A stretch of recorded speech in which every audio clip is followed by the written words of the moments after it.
33. We'll call the meeting to order and start with the pledge. I pledge allegiance to the flag of the United States of America and to the republic for which it stands, one nation, under God, indivisible, with liberty and justice for all. We have review and revisions to tonight's agenda. Any changes to the agenda this evening? Seeing none, we'll move into consent. Any board members like to move anything off consent tonight? Nope. Hearing and seeing none, we'll move into summary of non-public actions from November 20th, 2024. Mr. Shoemaker, motion to approve the October 2nd, 2024 meeting minutes. Mrs. Ames, second the motion. The motion passed 5-0. Moving right along, we have a presentation and recognition. And I'll turn it over to the superintendent to kick it off. Yeah, I'm going to invite Principal Hess up here and Kara up here to do a presentation on the seal of biliteracy. Yes, sir. And I'm going to put it up here on the screen as well. It's mostly Kara. Just give me 1 second. So, hi. My name is Kara Carney. I'm the English language education teacher here in Litchfield for the whole district. I am spearheading this program called the New Hampshire State Seal of Biliteracy with 2 other ladies, Jennifer Summerer and Anna Helbling, both of which are Spanish teachers at Campbell. Jennifer is new to Campbell this year from Co-Brown, where she was involved in this program. So she's going to be a really great resource for us as we go through this. So, the Seal of Biliteracy is a prestigious national award given by the state in recognition of students who have studied and attained proficiency in an additional language to English by high school. It's recognized in all 50 states, so all 50 states are doing this. Students who earn this designation receive a state seal on their diploma. They get an award certificate. They get notation on their transcript. They get a special cord or medal to wear during graduation, which is very awesome. This is open to all students, and we're going to make sure that all students are aware of it at Campbell High School, because I feel like there might be some students that we don't know speak another language or are fluent in another language. So we'll make sure that we advertise it really well around Campbell. But you have to meet the requirements. There are 2 ways to get the, for English speakers, they need to pass all of their English courses, and then they also need to receive a 480 or higher on their SAT for the ELA section. If they are an English learner, they also need to pass all their English courses, but they also need to pass the state English proficiency test, which is called the Access test. They need to get a 4.5 out of 6. They take this test every single year, and it's really, really hard. It tests in all 4 domains of language: reading, writing, speaking, and listening. So English learners will have to pass the Access test. If they pass the Access test before high school, they would have to get that 480 on their SATs. Then they have to demonstrate proficiency in their second language. Most of our students will be doing this by passing a state-approved test. Most of our students will take the APPLE test, which is the assessment for performance toward proficiency in languages. This test covers most of the more common languages like Spanish, French, Italian. This test costs $20. However, the more fancy languages, the more non-common languages like Vietnamese and Albanian, of which we do have speakers in this community, that test costs $130. So right now, we've estimated that maybe 10 students at Campbell would be able to earn this designation. Most of them are 4th-year Spanish students, and then we have 1 student who speaks Vietnamese who will be trying to get this designation. Let's see. So as of right now, there's only like 22 districts in New Hampshire that are offering this, and there's 88 districts in New Hampshire, 93 high schools. So it would be really, really cool to get Litchfield on this list and kind of say, hey, we really think this is important. Obviously, there's tons of benefits to having a biliteracy program in the high school.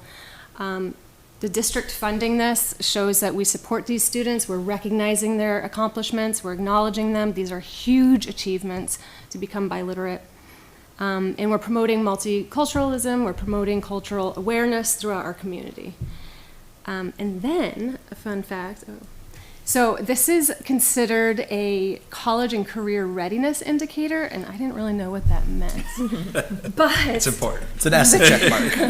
the cool thing is that if some of these students want to go on to a 4-year college and earn a BA, they will be exempt from having to do that foreign language requirement. That opens up, lots of time for other courses.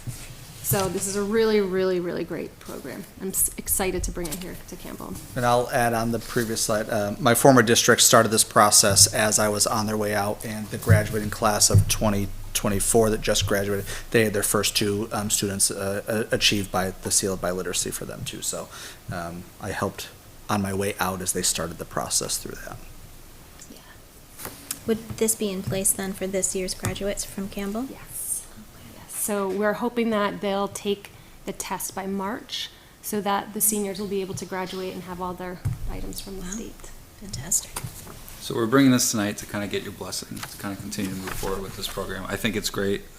Like Jake at my former district, this was something we were starting to pursue as well. Because Salem was kind of the initial school district that kind of really kicked this off. I remember sitting through a presentation from a couple of their teachers, probably at this point, might have been 5 years ago, 6 years ago at this point, because they were really passionate about it. And I think it's a wonderful opportunity to kind of promote that bilingualness. Is that the word? Sure. But being proficient in multiple languages and speaking multiple languages is a great goal for our students. It's a pretty light lift in terms of, from a budgetary standpoint, we don't have to do too much. We can absorb the cost of the tests. If we so choose to, we could ask students to pay for that, but I would recommend we cover the costs just for this, and recognition on their diploma, which in the form of a sticker, something similar to New Hampshire Scholars and those type of things. So I think it's a great program. Really passionate. I'm really glad they brought this to us, our staff here, and want to kind of move forward to it. So kind of turn over to the board if you have any other questions about it. And Well, I appreciate you highlighting the financial aspects, because that was not clear to me in the presentation of Yeah. what the ask is of the board. Yeah. Right, and this is a new program that you're asking to absorb the cost in our budget. Yeah. So how would we treat this differently than like an AP exam where the parents would be responsible to absorb that cost? Yeah, I think that's something we got to discuss on how we want to move forward with that. If we move forward with the program in general, we can start having those discussions on what we think the right thing is. There are some programs that just high schools do absorb the costs for some testing and those type of things. For example, I don't want to quote Campbell. Jake, jump in here for a second, because I'm going to refer back to my Bow days for a second as a high school principal. But we cover the cost of the ASVAB test for certain students of ours, right? And that would be different than an SAT test that parents would cover and families would cover and those type of things.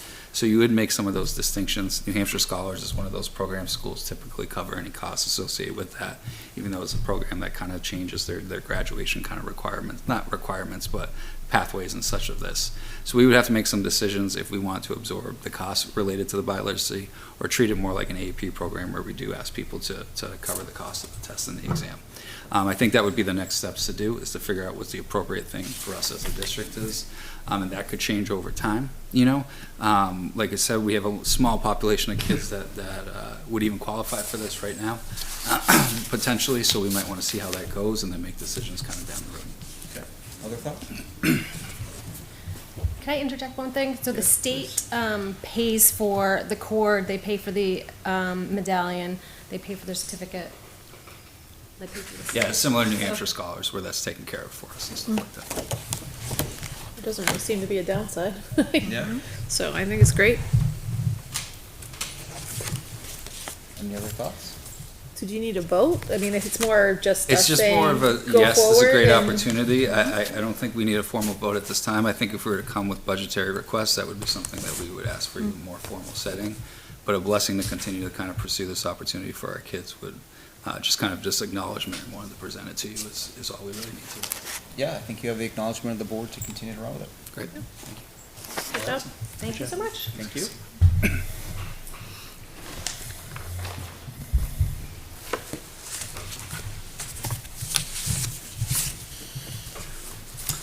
All right, we'll move it over to the student report. Good evening.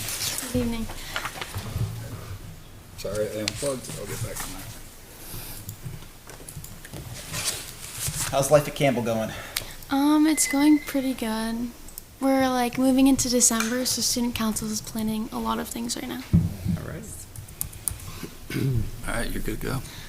So right now our sports are kind of in like that in between couple of weeks where we're moving from fall to winter. So football just won their championship. That's why Nick's not here tonight. But winter sports, most practices have already started up and they're just gearing up for their season. I'm the president of CAL. It's Campbell Athletic Leaders. This year I kind of wanted to make it more of like an impactful club. In the past years it's just been like selling tickets at games, but this year I did kind of want to change it up, so we just held our first annual turkey trot at the school. Half the proceeds went to the U.S. Center of Mental Health and Sport. It's a nonprofit organization, and it went really well. We had, I think, almost 70 people there, so it went pretty well. But we also had the Make a Difference food drive. We collected 2,700 items throughout the entire district, and student council brought it to the food pantry right before break. On the next slide, the first, second, and third place winners of the turkey trot with their medals, or their plaques, sorry. And then those are all the pictures of student council bringing the food items into the food pantry. Right now we're kind of in the beginning of all of our winter activities. So student council has a district meeting on the 10th where a couple of student councils from our district will be at. And then the Campbell High School Wonderthon, it's going to be our play. And then it'll be going through the 6th through the 8th. Some of the future activities we have for December is the winter concert.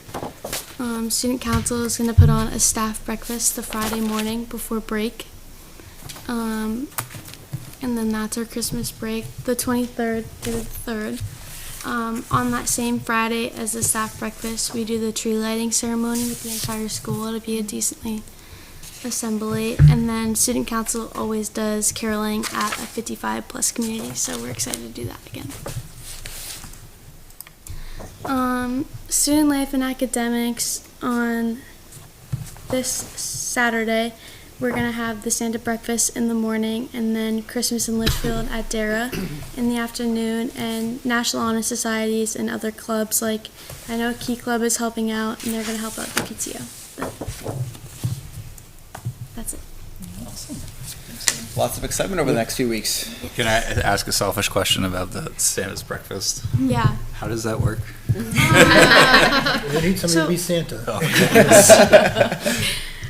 So I'm going to be honest, I'm not part of it. I'm Okay. just going to help set it up, but I can't be there during the morning because I have work, so I'm going to help set up with that.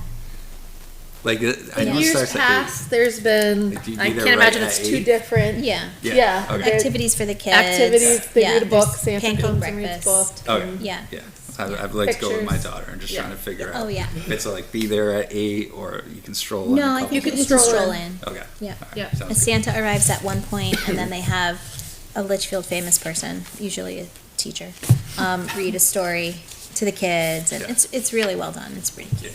Yeah. Awesome. Thanks, Dan. I just want to highlight one quick thing real quick that was at the middle school. I saw Chair Cutter there as well. We went to the wreath ceremony at the cemetery on Pinecrest, and it was just a wonderful ceremony, just like really nice. I'd heard about it before, and the band was playing, and the kids were very respectful. Just, I wouldn't expect anything else, but just was really impressed by how serious they took it, and Principal Grantham did a nice job with the presentation, and we saw some of our veterans there. So thanks to our veterans in the community, the veteran group who helped put that together, Bobby Jakes and everybody, and everyone at the middle school. That was very nice today. So Yeah, again, great collaboration between town and Yeah. community and school, and it's a great program, and nice to see it expanding into Hillcrest this year as well. yeah. All right, moving forward into community comment on agenda items. I know we have a lot of community joining us tonight. Any comment on agenda this evening? See nobody running to the mic, so we'll close community comment. There is a second opportunity later on in our agenda, and we'll move it right over into correspondence this evening. Yes, it was a quiet 2 weeks, I think because of the holiday in the middle there. On November 21st, we received an email from Mr. Bohm advising us that our policies needed to be updated regarding objectionable materials. Mr. Cutter responded and explained that the board had already done a first read at the November 6th meeting and would be doing our second reading this evening. On November 22nd, Renee Burgess sent an email to the board thanking the board for flowers. On November 23rd, Mr. Oblenis emailed the board and the budget committee with questions regarding the FY25 and FY26 budget. There's approximately 10 emails in that string between Mr. Cutter, Mr. Oblenis, and the superintendent, but all of his questions were answered, and he was appreciative. On November 25th, Jan Sullivan emailed the board circulating the draft public and non-public minutes from the November 20th meeting. On November 26th, Ann Inamorati circulated the manifest. On November 27th, Renee Burgess and Sarah Pooler and Ann Inamorati emailed the board thanking us for lunch. On November 27th, Renee Burgess emailed the board circulating tonight's agenda. On December 3rd, Ann Inamorati circulated a small manifest as well as circulated the 403B manifest. Earlier today, the superintendent circulated to the board a warrant article discussion reference sheet for the board tonight. Also today, Lauren Crowley emailed the board with a thank you for the lunch and flowers and overall support. On December 4th, Renee Burgess emailed the board circulating the on-site insight report for CHS, and then later in the day, she sent an email circulating the on-site insight report for GMS, and that brings us up to date. Thank you as always. You're welcome. All right, shooting it over to the superintendent for general business and getting it over to budget updates. Yep. So we'll jump right in the budget. So we kind of broke this down in three parts. The general update is going to be very quick. We don't really have anything, but we left that there just in case we got a price change on something or something came up between our last meeting and today.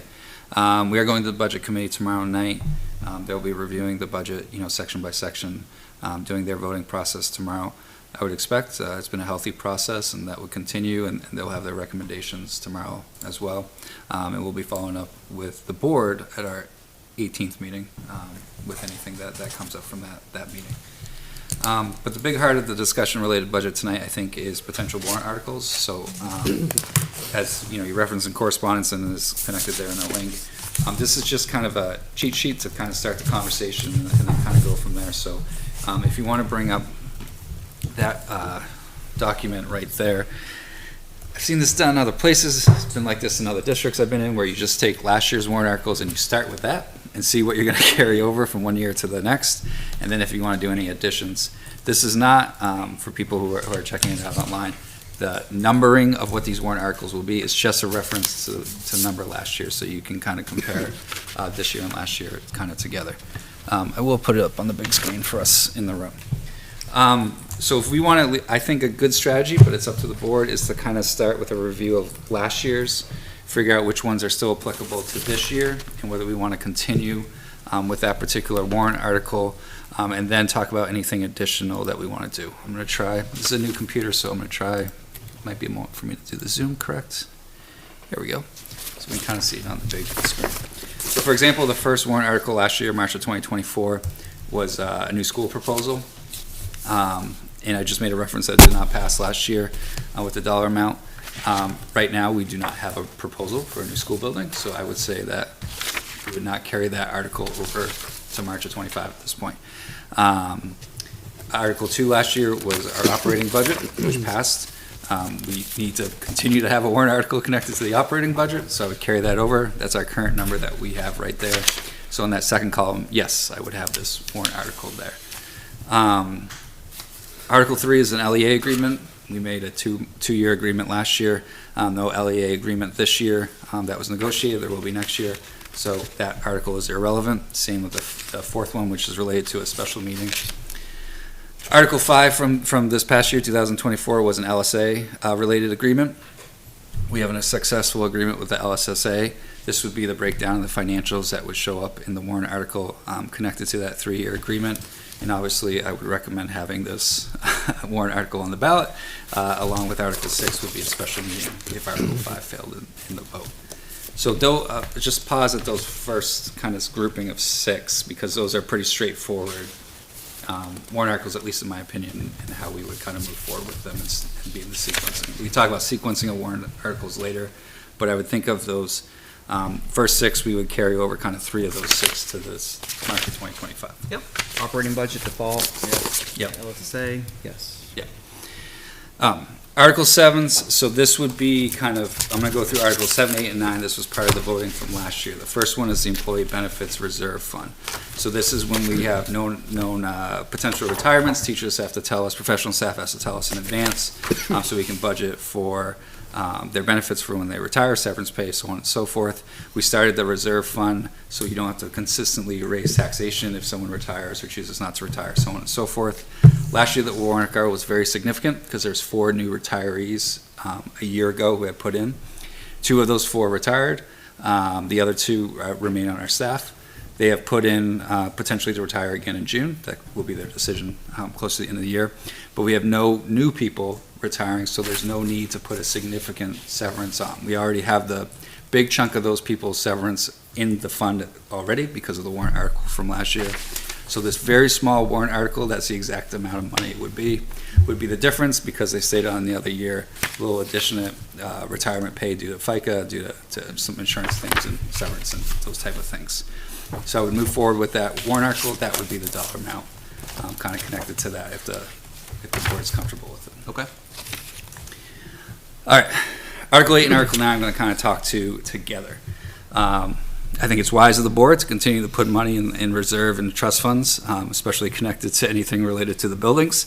Last year, the wording was you would take up to 50% or 50% up to 125,000 of the remaining end of the year funds to put into these 2 respective funds, capital funds.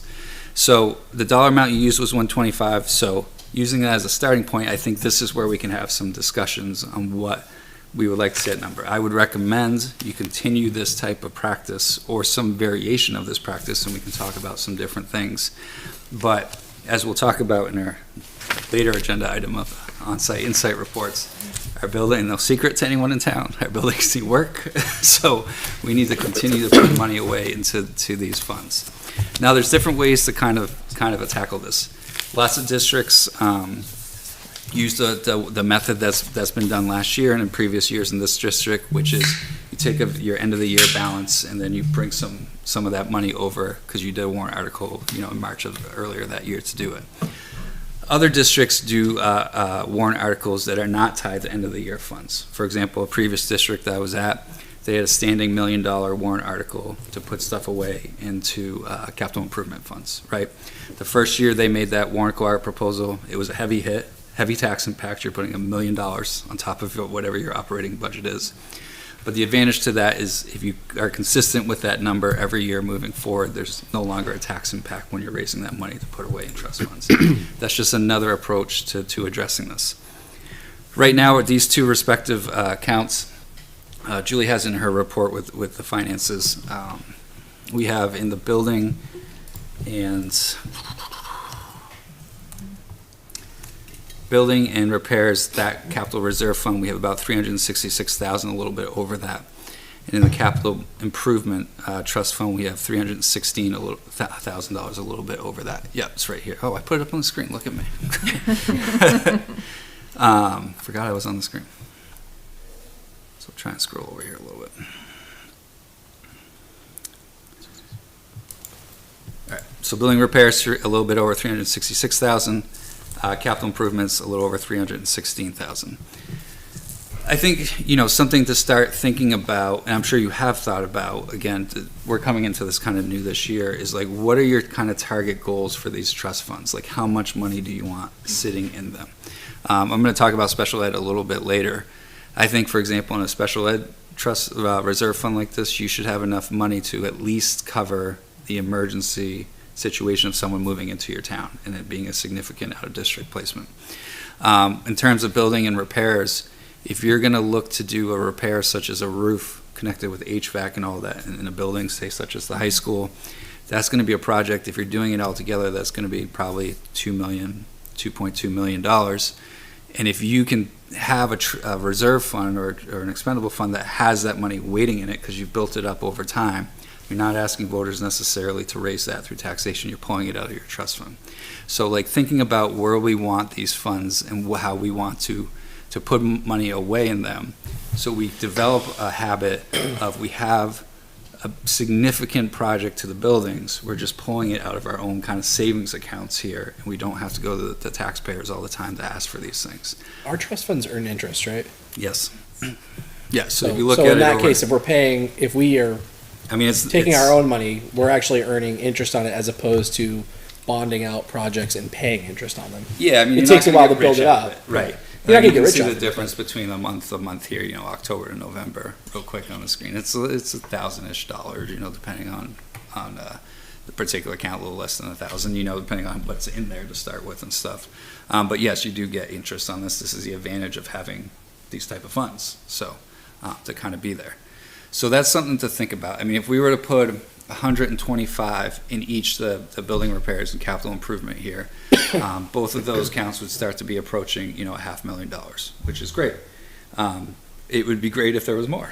That's the reality of it, because then I think we could start diving into some of the work that the buildings are going to have kind of over time. You can't, I mean, I know it's later in the agenda, the on-site, insight stuff, but talk a little bit about it. And we have GMS, and I want to kind of park GMS over here for a second, because there's a lot of people working on a lot of different ideas around GMS. We can't forget CHS. CHS is 25 years old, 26 years old probably from when it actually started construction. And what we're going to see in the on-site insight report is some of the big pieces of it are starting to reach the end of their life expectancy, such as the roof, for example. The roof have an expectancy of 25 to 30 years. We are in the window of needing to be on top of that roof and repair it.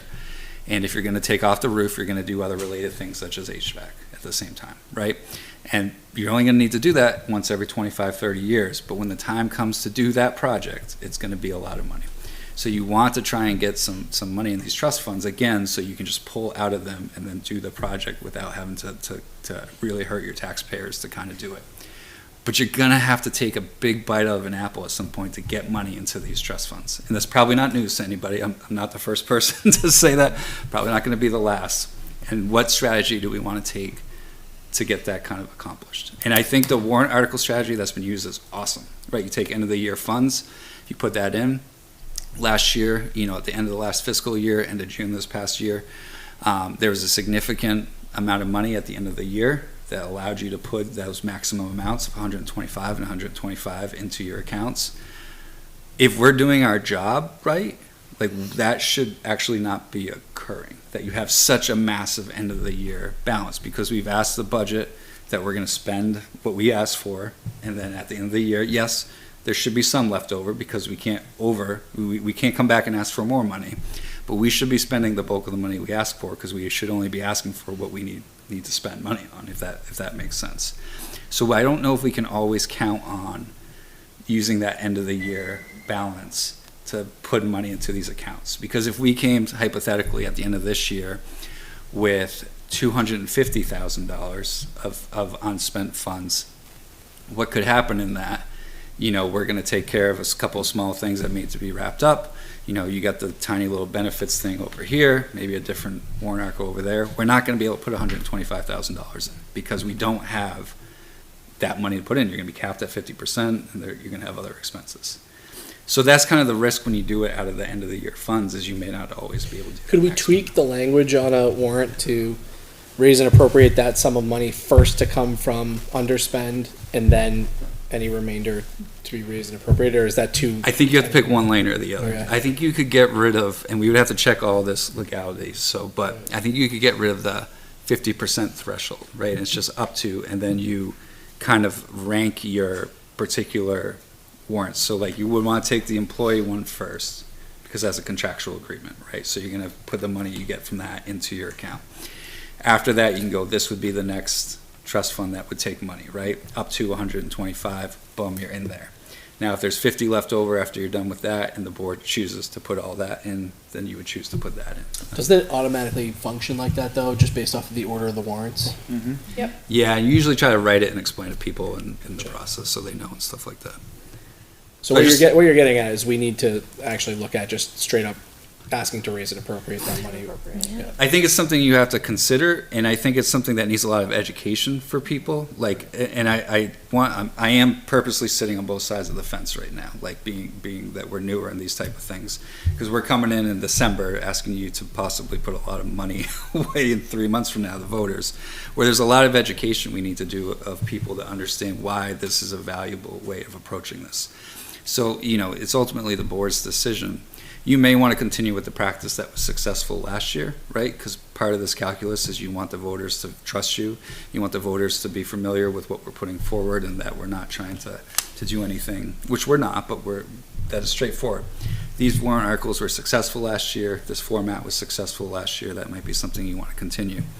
But it might be worth starting the education campaign on why we would get away from this strategy possibly in future years. Or we could elect to move it up, and then we got some work to do in the next few months to kind of do that. But I think the major takeaway is it's very important for, I think, the health of the town and the health of our buildings to start building up these funds as much as we can, so that becomes where we take money from, and it's not necessarily the voters when we have these big projects. I just think it's important that we have to, I think it's a lot of work for us to actually be able to adequately present this, because the goal of this is to sort of level out the tax impact of maintaining our infrastructure. So it's going to take us a little while to actually level that out. 100%. And I think that we have to be able to display that and show what the end goal is. It's hard to, we could sit here and say it, but I think that people need to see what that looks like. And I think Onsite Insight's going to. Well, all our agendas kind of connected tonight. So the later part of Julie's agenda is capital improvement. You saw Dave come in, who will join us for that kind of conversation and stuff like that. And part of that is exactly that. It's doing a visual, mapping out. That's why we did this on-site stuff. This is what the next 20, 30 years are going to look like from a district standpoint when it comes to known repairs and known things we're going to have to address over time, right? So, okay, 5 years from now, the goal is to do the roof for the high school, for example. That could be the goal. Year 30 of the high school, our goal is to do the roof and HVAC project. That's going to cost, say with increases, $2.5 million. Okay, we need to start putting this in this trust fund. We need to build that up. So when we hit that point, we got probably $2.6 million in it. So we can just take the money out, and we haven't addressed that. So I think if we can show people an entire plan like that, that's accessible and people can understand it, we can answer questions, we can go around and explain people about it. But the idea behind that though is by the time you need 2.6 in your accounts, hopefully you have 4. Right. So you can go, if there are actual emergencies, you can pull to it, right? So that would be where would our goals be? And that would be an ongoing conversation, right? Hey, we want that trust fund. We're anticipating 5 years from now pulling out 2.5 million, right? But we know we need more back of that in case, a boiler breaks in the middle school or this happens somewhere else and we don't have it. We need something in a pinch, right? So we really want that account to get to 3.5. So there's an extra million in it, or whatever the number is people are comfortable with. There's going to have to be a big bite out of that apple at some point. And that's going to take a tremendous sell job. Well, the other thing that we have to be able to explain is that if we were to, let's just say, bond a $2.5 million project right now, you are still paying for that for the next 20 to 25 years. Yeah. So you're going to be paying Yeah. one way or the other. It's just a matter of, can we level it out and can we maybe pay less because we're not going to be paying interest on it. Yeah, and the advantage is you're actually making the interest. If you can Right. put it in your funds, you're getting the benefit of the interest over time. If you can map it out long enough, right? And you can plan it out long enough. Because we'll put that money into account, and over the next 5 years, this will slowly continue to grow, and the interest will grow, more money in it, more money you get back from interest, so on and so forth. Rather than, hey, we did this bond, there's an interest on top of it, so we're actually paying more than what the project is. So you're paying up front so you can pay less later is kind of the mindset behind it. I lean towards, and again, I'm open to hearing the board suggestions, but I lean towards sort of splitting the baby on this in terms of, I view one of the trust funds. Can you go back to the spreadsheet with the list of I think building and repairs, capital improvement is different than the, building and repairs, capital reserve is different than the capital improvement in terms of I've considered one to be more of an emergency, something unexpected happens compared to planning out a project. And so, and I truly have no idea what an emergency fund for a school district our size should be. What should that look like? But if we could, do one with end of year funds, similar to the 125 that we've been doing, that people are used to seeing, and then raise and appropriate a larger amount that goes into capital improvement or goes into, I don't know how That people would want go to to do it. building and repairs. Go to building and repairs. Yeah. And I think your unassigned fund would go into capital improvement expendable trust, because that's truly your research Yeah. and your. Yep. So I just sort of split the baby is what I'm thinking, and, go after one, do a larger sum of money that's raised and appropriated over here, and then maybe continue with the 125 Your building and repairs was always referred to as the rainy day fund. rainy day, Yeah. yeah. So, I don't know if this is like a good time to bring this up. I was gonna wait till the new warrant articles, but, I happened to have a conversation with Kyle Barker today. He called to update me on, he's gonna be meeting with Amy Clark from the state on Friday about state aid, trying to get some updates on how that's changing. I guess there's been some speculation that Concord would in fact take money, but it's now sounding like they are not, it may not happen. I guess they had a petition warrant article that limited the ability to move schools from one location to another. I didn't look at it, but it was apparently it's not a popular subject. And so he's going to be finding out more about that, but he wanted to make sure that he updated me on sort of whatever our plan is and what the timeline has to look like. And so where this is going is whether or not we need to consider a warrant article for any pre-bond work. Given that we don't know, and that's sorry, I didn't update you on this. This was like 2 hours ago. So the FIC I haven't even had this conversation with the FIC yet. But ultimately, the new rules, he's going to clarify on Friday, based off of the new rules, when the timeline actually started for when you time out on your position. Yeah. His belief as of right now is that we would time out, basically the last March that we would be able to get a warrant through would be March of 2026. And in order to have a guaranteed maximum price for a project in March of 2026, we would need to do pre-bond work in 2025. So we would essentially need to try to get a warrant article to pass for this March to be able to do pre-bond work on that. I don't mean to jump in. I've talked to Amy as well. Yeah. I think we have a little longer window. I will confirm, but Okay, when I talked so- to her about a month ago Yeah. at a conference, because we haven't passed anything yet, our clock hasn't started. Like, that's one of the adjustments to the new rules. So once you say hypothetically, the Article 1 had passed last year, right? But for one reason or not, we weren't ready to start the project or this. That's when the clock starts. Like, we haven't been offered the money from the state yet, right? So we were not, as long as we submit our letter by April 1st this year, that we are not out of the business of pursuing building aid. That clock's still not starting for us because we haven't had a project that's approved yet. I will clarify that with Amy. He was going to because clarify it's- that Friday yeah. too, so. Yeah. As long as we can clarify that, but just to give the board an idea, so what we would have to do for pre-bond work, it's typically somewhere from a quarter to a third of the architectural costs. Architects' costs range anywhere from 5 to 7% of the total project amount. So he said that you're probably looking to get to a GMP, like a really solid GMP. You're probably looking at about a $530,000 expenditure to get all of the work done. That includes civil engineering. You're really digging into the site, that kind of stuff. So if hopefully we don't have that time constraint with respect to the state aid, because the state aid is sort of a big component of everything. It could be a big component of everything. If we do, then we really need to give some thought to whether or not we want to. Yeah, look, I mean, we're just running out of time. Right. Right? I mean, this is all gonna need to be buttoned up by our next meeting. The budget committee is gonna be reviewing and voting on their warrant articles in early January, budget hearings mid-January, so. Right. Needs to be buttoned up.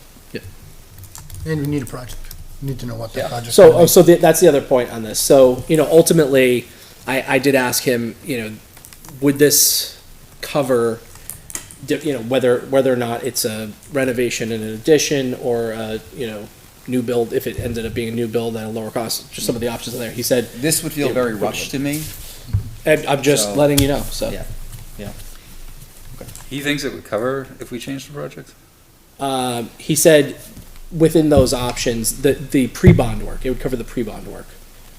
Right, but if we figure in a school, I mean, it's 7% of $30 million is different than 7% of. But I, Well, that's, but you're, Right. so he based that off of, I if question. you were to go a new, so, meaning, he went with the higher number, right? So if you go off of a new build, right, if it's gonna be lower for renovation plus addition, that would more than cover it. You gotta But be we careful applied with that. for- Yeah, if the application you submitted for state aid, you have to follow whatever your project has to continue. Right. You can adjust your project, but it has to still meet the criteria that awarded you your slot into. Right, no, I understand that. So it's literally just say, my point in asking that question was, because we don't know, the FIC is gonna be talking at our next meeting, because we're gonna have the survey results at that Yep. point, on which direction the town would like to see us go. Hopefully, Yeah. we're gonna have pretty Yep. definitive information on that. So, would it cover any of those options was my question, and it would. Whether or not we would qualify for state aid is a different story. Okay, yeah, But that's different. anyways.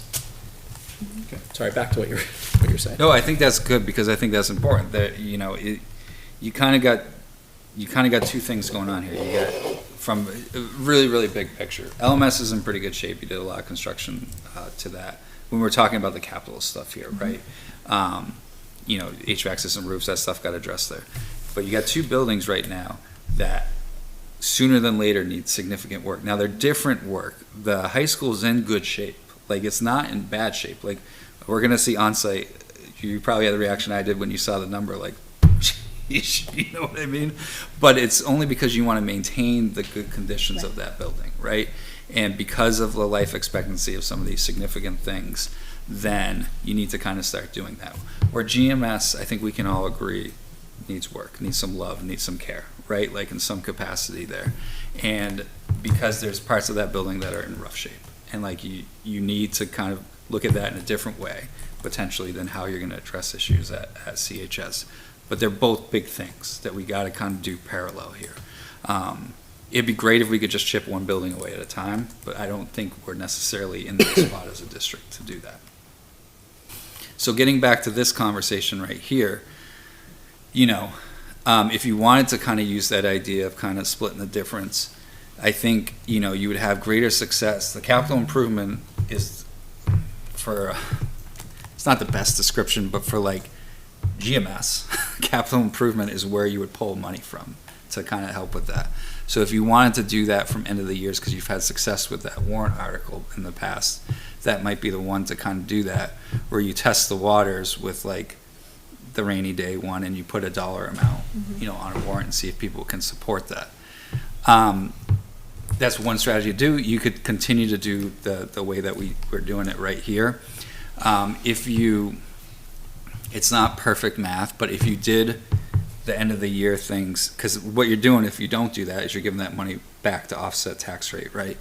If you continue the way that you did last year for both, a year from now, we didn't do that way, but just put it on the warrant, it should, the same amount, the tax rate should not be a wash, but kind of a wash at that point. So that might be a time to experiment with that idea. Or you rip the Band-Aid off and you do bigger amounts, so. So what I think I'd like to do, or consider anyways, is raise and appropriate building and maintenance and increase. Run with the capital improvement coming from unassigned, run with solar coming from unassigned. Right, but we're building up building and maintenance at a higher rate from raise and appropriate. What are you thinking for building and maintenance for rates and appropriate? Do you have an amount in mind? Like 500. 500? That's what I was thinking. Yeah. too. Okay, we're So on the same just page. out of curiosity, with the solar aspect, we only have 6 years, right? So it's 6 years. When it starts. From It's when it 5 starts. years. It's in 2029 is when it's due now, Right. and that needs to be 125,000. It needs to be 125,000 a year now going forward. I thought it was It'll 6, start- because the clock hasn't started. Right. It doesn't start till the Doesn't start switch till the flips. Oh, true, because it hasn't. Because it hasn't Right. turned Hasn't on gone yet. live yet. So the 6 years hasn't kicked in. Are we certain though, because we're getting the Yeah. benefit of the PPA? I'm like 99%. Or we because should it's confirm not- that. I will It confirm should that, have, but. it should have started a year ago. Right. Right, and that's why I got the. And Kay's big thing is she's taking the hit because the PPA now is lasting Right. longer. Right. Well, but she's right? taking the hit because the PPA is they're not getting any of the cost savings from the solar, right? So they're absorbing those. Yeah, and they're also having to Electricity maintain But I want our to make difference. sure. But I want to make sure that Yeah, timeframe, because we We can have been 100% told confirm that. repeatedly that it doesn't start until until the switch. The switch is Okay. flipped. Like, that was a big thing. So if someone tries to go back on that, I would be shocked. I think we got strong legal ground. Yeah. So If do we someone have tried to- board consensus to raise and appropriate building and maintenance to 500,000? Let's start with that. I think we have to. I think, to me, that's, do we The right feel amount. like we can adequately educate the taxpayers Where on that's what we're going. trying to do? Yes, and I think think even we're by I think we're starting to see the on-site insight and some of the facts behind it. I mean, candidly, CHS was a bit of a surprise, but not really, right, because of the age. What was really the shocker to me, because I've never really given it any consideration at all, was the roof at GMS. yeah. Right, and seeing the condition of the roof at GMS was an eye-opener to me. Yeah. Right, that was like, oh man, like, you know it, but you don't really know it until you see it.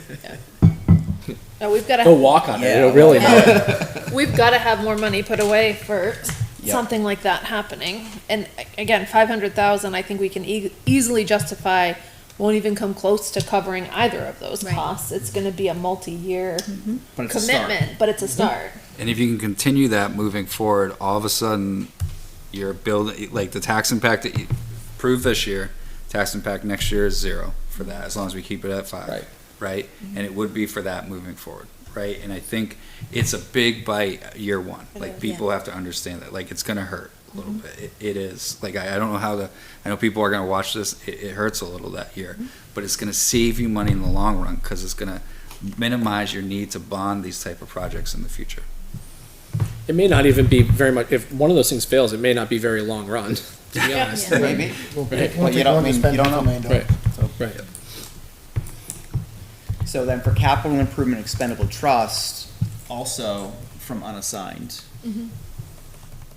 And keeping it at 125? I feel like that consistency has worked. Because Been if helpful. if we're going for something new in terms of renovation out of FIC, that is going to have to be a bonded project anyways. Right.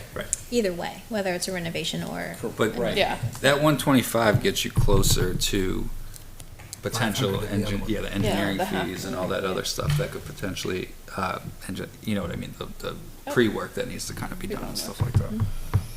Okay. Whatever your project is. And solar is, it's down here on like new things down here. Yeah. So solar, we talked about that CIP the other night as well. $100,000, since if you do 100,000 for 6 years, that should cover it. So like that would be a warrant article. And I put down unassigned, right? I heard correctly. Unassigned, 100,000. Yeah. I mean, I feel like that's the right thing to do. Yeah, I do I too. do too. Now, I think we don't have a fund for that. So But we that need helps to- though, because You would need the to retirement create- fund Establish the Yeah. fund. $2,200, so it's not a big swing from last year. Right. Right. Yeah, because the employee one is down. Yeah. Yeah, thank you. That's good. Jumping back to special education, right, and I kind of typed this in red, right, I think the board really needs to consider, in looking at kind of the spend and the actuals on special education right now. Yep. The board really needs to consider authorizing a transfer of the 166K and drawing from the special education reserve account and putting that money into the special education operating budget, and then asking the voters to refill the special education account. Like, I think we need to do that, because if we wait, then we're missing the opportunity to ask the voters. Right. And our position over the past couple of years is, well, let's wait until the end of the year and see where we land, Yeah. but we're missing the mark in doing that.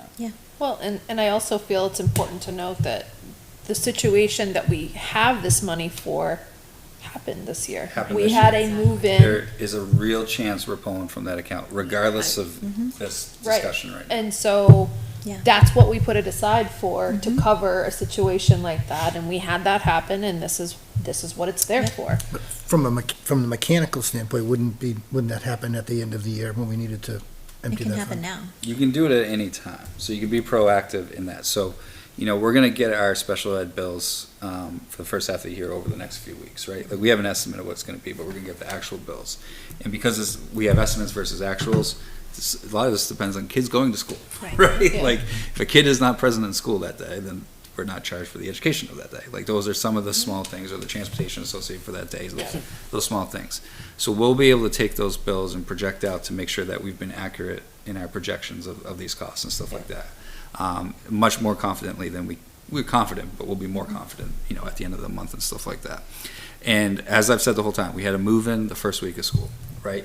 What was budgeted for this year was just kids who are in our programming already, right? Yeah. So we are anticipating needing to access that reserve fund because there was no budgeted buffer within there. So you can transfer it all in right now. If we don't use that money or don't use part of that money or whatever the case may be, if it's sitting in our budget right now, we can turn that back over to the taxpayers at the end of the year, like has been done with special ed money in the past. Can it go back into that reserve fund? I don't believe it can go, but we can check, but I don't believe it can go back. Once you take it out, it's out. It would take But then other, wouldn't it be part of the underspend? It would be. so you give it back to the taxpayer at that point, right? Unless we had a warrant Unless you had a- article And then it would to warrant put the article would underspend refill, back correct. into, yeah. For that move, I know you said you have to get all the bills together. For that move-in, how, do you have like a rough idea of how much it's cost us? Oh, for the year, I think our estimate was 150. So essentially, The whole entire thing, thing. Yeah. Well, the other thing to remember too, and I only bring this up just to kind of make the point of, we did return a lot of money, special ed money, last year, but that's because we had, I believe it was two, it might have been three, Three. programmatic changes that Correct. resulted in us not having to send, to follow the plan that we were budgeting for. And Now, so, we had the 150, and of the current situations right now, I'm gonna try and walk this on a tightrope because Yeah, of the yeah. obvious Part of it. sensitivity of all of it. We know some dynamics have slightly changed for one of our placements, right? And that's gonna change the cost of it in probably a way that is ultimately gonna, today, save us a little money. Now, things could change for the rest of the year where that's not how it washes out in the end. But, you know, we were able to save a little bit of transportation costs, which again adds up over time, and some other related costs because of some stuff going on and stuff like that. So when we say like we had that 150 come in, we know there was some coverage because of a different dynamic over here that happened, right? But again, like I've said the whole time, we're gonna need to touch this money Yeah. to cover some of these. That's new though, outcomes. for the town to understand, it's not happened before. We've always had reserve to go back. We have, and this is the year, unfortunately, that we're going to need to tap into this account.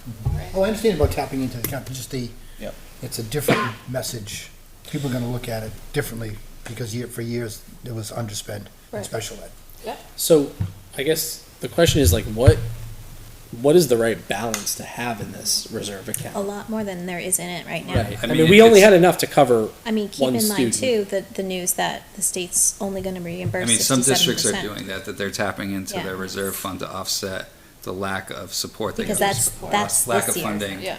That's not a that- next year thing. Yeah, so we're gonna be about 50,000 is the number out there, because that's about what we were kind of short from what we expected the state to cover and from what Okay. Yeah. what they're not able to, and we're very fortunate. I know a lot of districts that are in panic mode Yeah. because Right. it's millions Yeah. that they're in the hole for, Yeah. you So know? if we transfer 150 for the placement or for the student, right, maybe the ask next year is 200 for the taxpayers. It's the 150 replenishment plus 50. Then are we going into next year's budget with no reserve? No, we're going, well, Right. If it doesn't get approved. If, have to if put we a- don't ask for it in March and get it approved, if we were to take at the end of the year, say May, we decide to pull 150 from it because we have to, so we didn't replenish it in March. Yep. Right. We're going into next year Without a without reserve. a reserve. Is That was my right? thought, was like, should we continue to try to, at least for another year, to build this and Yes. get a Well, I increase in mean- it before, I mean, if we have to pull from it, we have to pull from it. Like, if we don't have an option, we have to, but I mean, there's different philosophies of how much you want in there. Like, I think at a minimum, you need to cover this could sound weird, a traditional expensive out-of-district placement, which I would put at 200, Yeah. right? Because you gotta cover the transportation and the placement with that. Yeah. So I would have 200 sitting in that account. But see, I almost But- wonder, should you do the equivalent of two, so that if you have to spend one, you at least don't, you're at least still And I have a think balance. that's where like districts have to have conversations what their comfort level is, I think right? I think that might be the ultimate goal, but I don't think we can get there in 1 year. Yeah, I No, think not some, 1 year. some bigger districts have millions of dollars in their Right. special Yeah. ed, Right. you know, reserves, because there could be while the bigger district, there's just more cost, so they can absorb comings and goings differently than a smaller Right. district such as Litchfield. They know that it doesn't take much change to like suddenly be really, really hard in the hole, right? So, you know, I would recommend, when I wrote this up, I put 50 with a question mark, because that, you know, if you leave the money, or, you know, you raise, like, if you still had the 166 kind of there, whether we take it out and re-raise it, an additional 50 gets you over the 200 mark, right? So like, I think you need to be So a little was- bit over 200. So was 50 the amount that you're estimating that we're gonna lose in state funding? That's about, yeah. give or About what take. we think? Yeah. Okay. So Andrew, is your thought to take it out of the trust fund now so we can ask for it to be replenished? March of Yes, 2025. in March. So the idea is that you're coming back, and if we don't spend it all, this is the advantage of doing it that way, as long as the warrant article passes. If we don't, so say like stuff happens, we don't spend the 166, we don't have to tap it, right? Even though we've pulled it out of the trust fund and it's sitting in our account. Then what we've raised is essentially the money that we took out, right? Because we would be returning that as unspent money. We're gonna pull 166 to replenish the account. The 166 is the stuff we didn't spend, if that makes sense. But the But big, that the warrant big if article is has if to the warrant, pass. yeah, if the But the warrant other article Warrant passes. article question tax. is Is is enough? 166 enough? So if we're asking for more, or we want more than 166 And I think that's the in there. discussion, right? Like, if you're just talking like, how do you make it potentially, if we don't need to touch it, how do you make it a tax impact of zero? You do the same exact amount as what you raise out, right? And then the tax impacts, if you had to do that, would be only if we had to really tap into that fund. If you want to get the additional money, like put it at the top, so it would be what, 216-ish, whatever the exact amount is, would be the ask to put over, or you just put it to 200, so it's the difference of the 34 there. Like, that's gonna have a little impact, $34,000 isn't nothing, but it's not gonna be a $500,000 ask, you know, like in terms of that or anything. Right. So strategy wise, and I guess just understanding wise, because I'm having a hard time following all the different logic, and I can only imagine other people will too.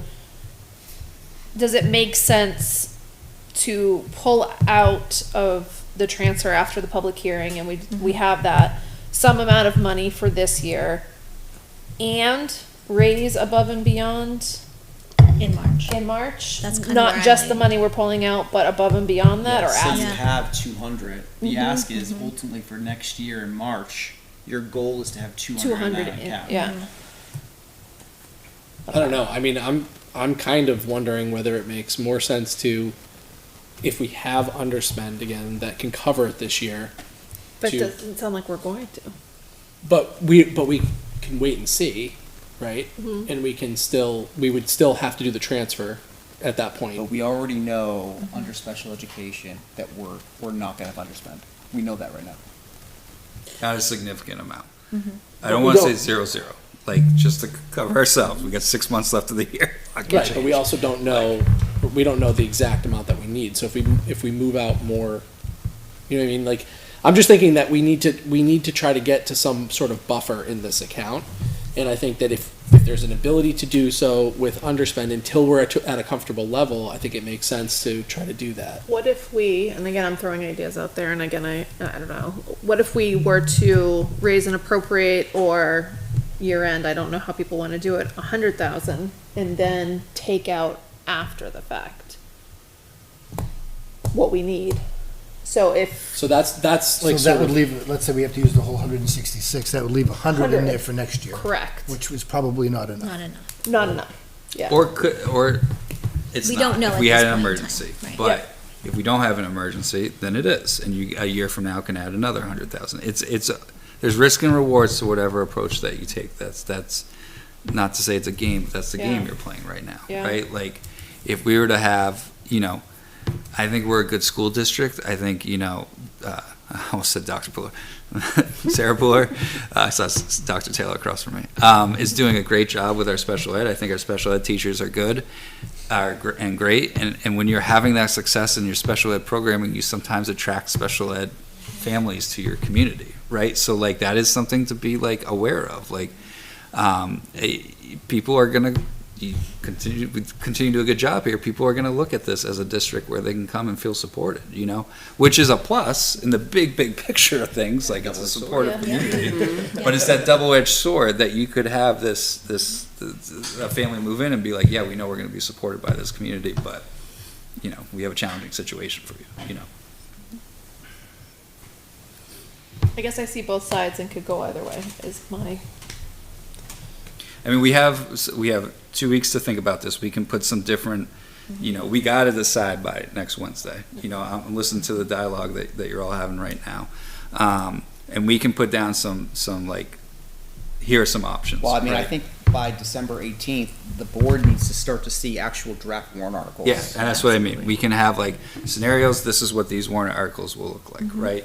And this is What they'll get one us, version where will look they'll like. get This us. is the language connected to it, and this is I was what, gonna say, can we like, have the all this stuff language will and be. then we can insert amounts, you know, as we Yeah, go. and you can look at, this is what this style looks like if it's just end of the year. This is what this would look like if you're doing this. I So- guess the other part of this is big picture, you know, as we've been, we're not piecemealing it because we're talking about it all at one time, but we kind of go through, okay, 1 through 6, we talked about 7 through 9, what does that total look like? So, and then if we did the 500, you know, plus then we kind of get into here, these additional, you know, I think we agreed that we need to do something for the solar buyout. What about these? Yeah.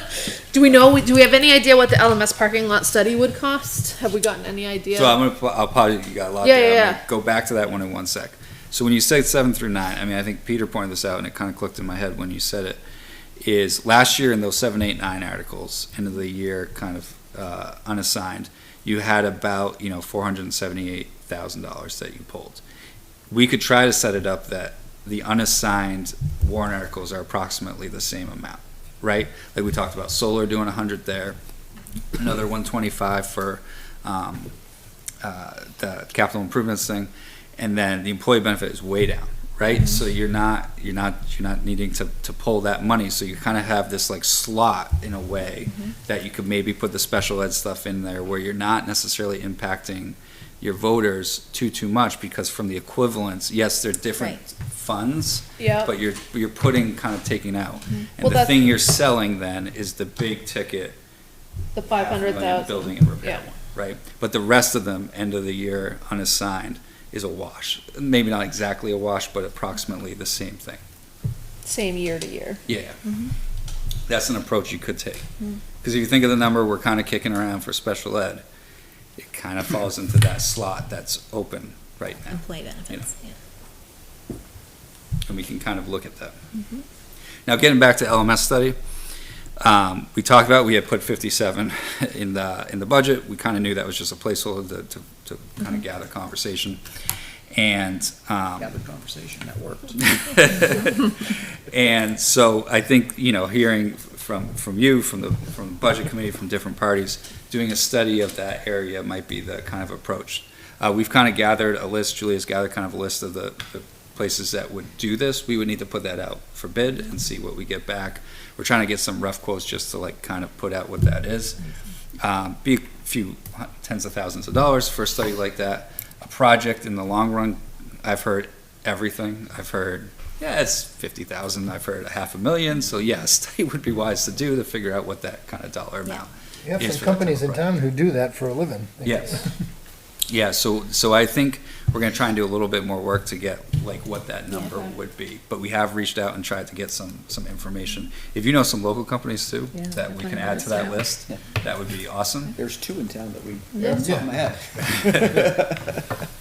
And then we can kind of come back with that. But that could be its own article, or if you don't want to do that as an own article, that is something we could take out of those funds. And like, we can say that as part of this process, like, we are going to, you know, replenish these, or continue to add to these funds. One of the things that this fund is gonna take care of is we're gonna do a study related to the parking lot to LMS, and it's gonna cost about this. Then we have to do a public hearing, so on and so forth, like we've done Right. for other things, so. I wonder if both of those companies could actually do that study. Certainly the big one could. I'm sure.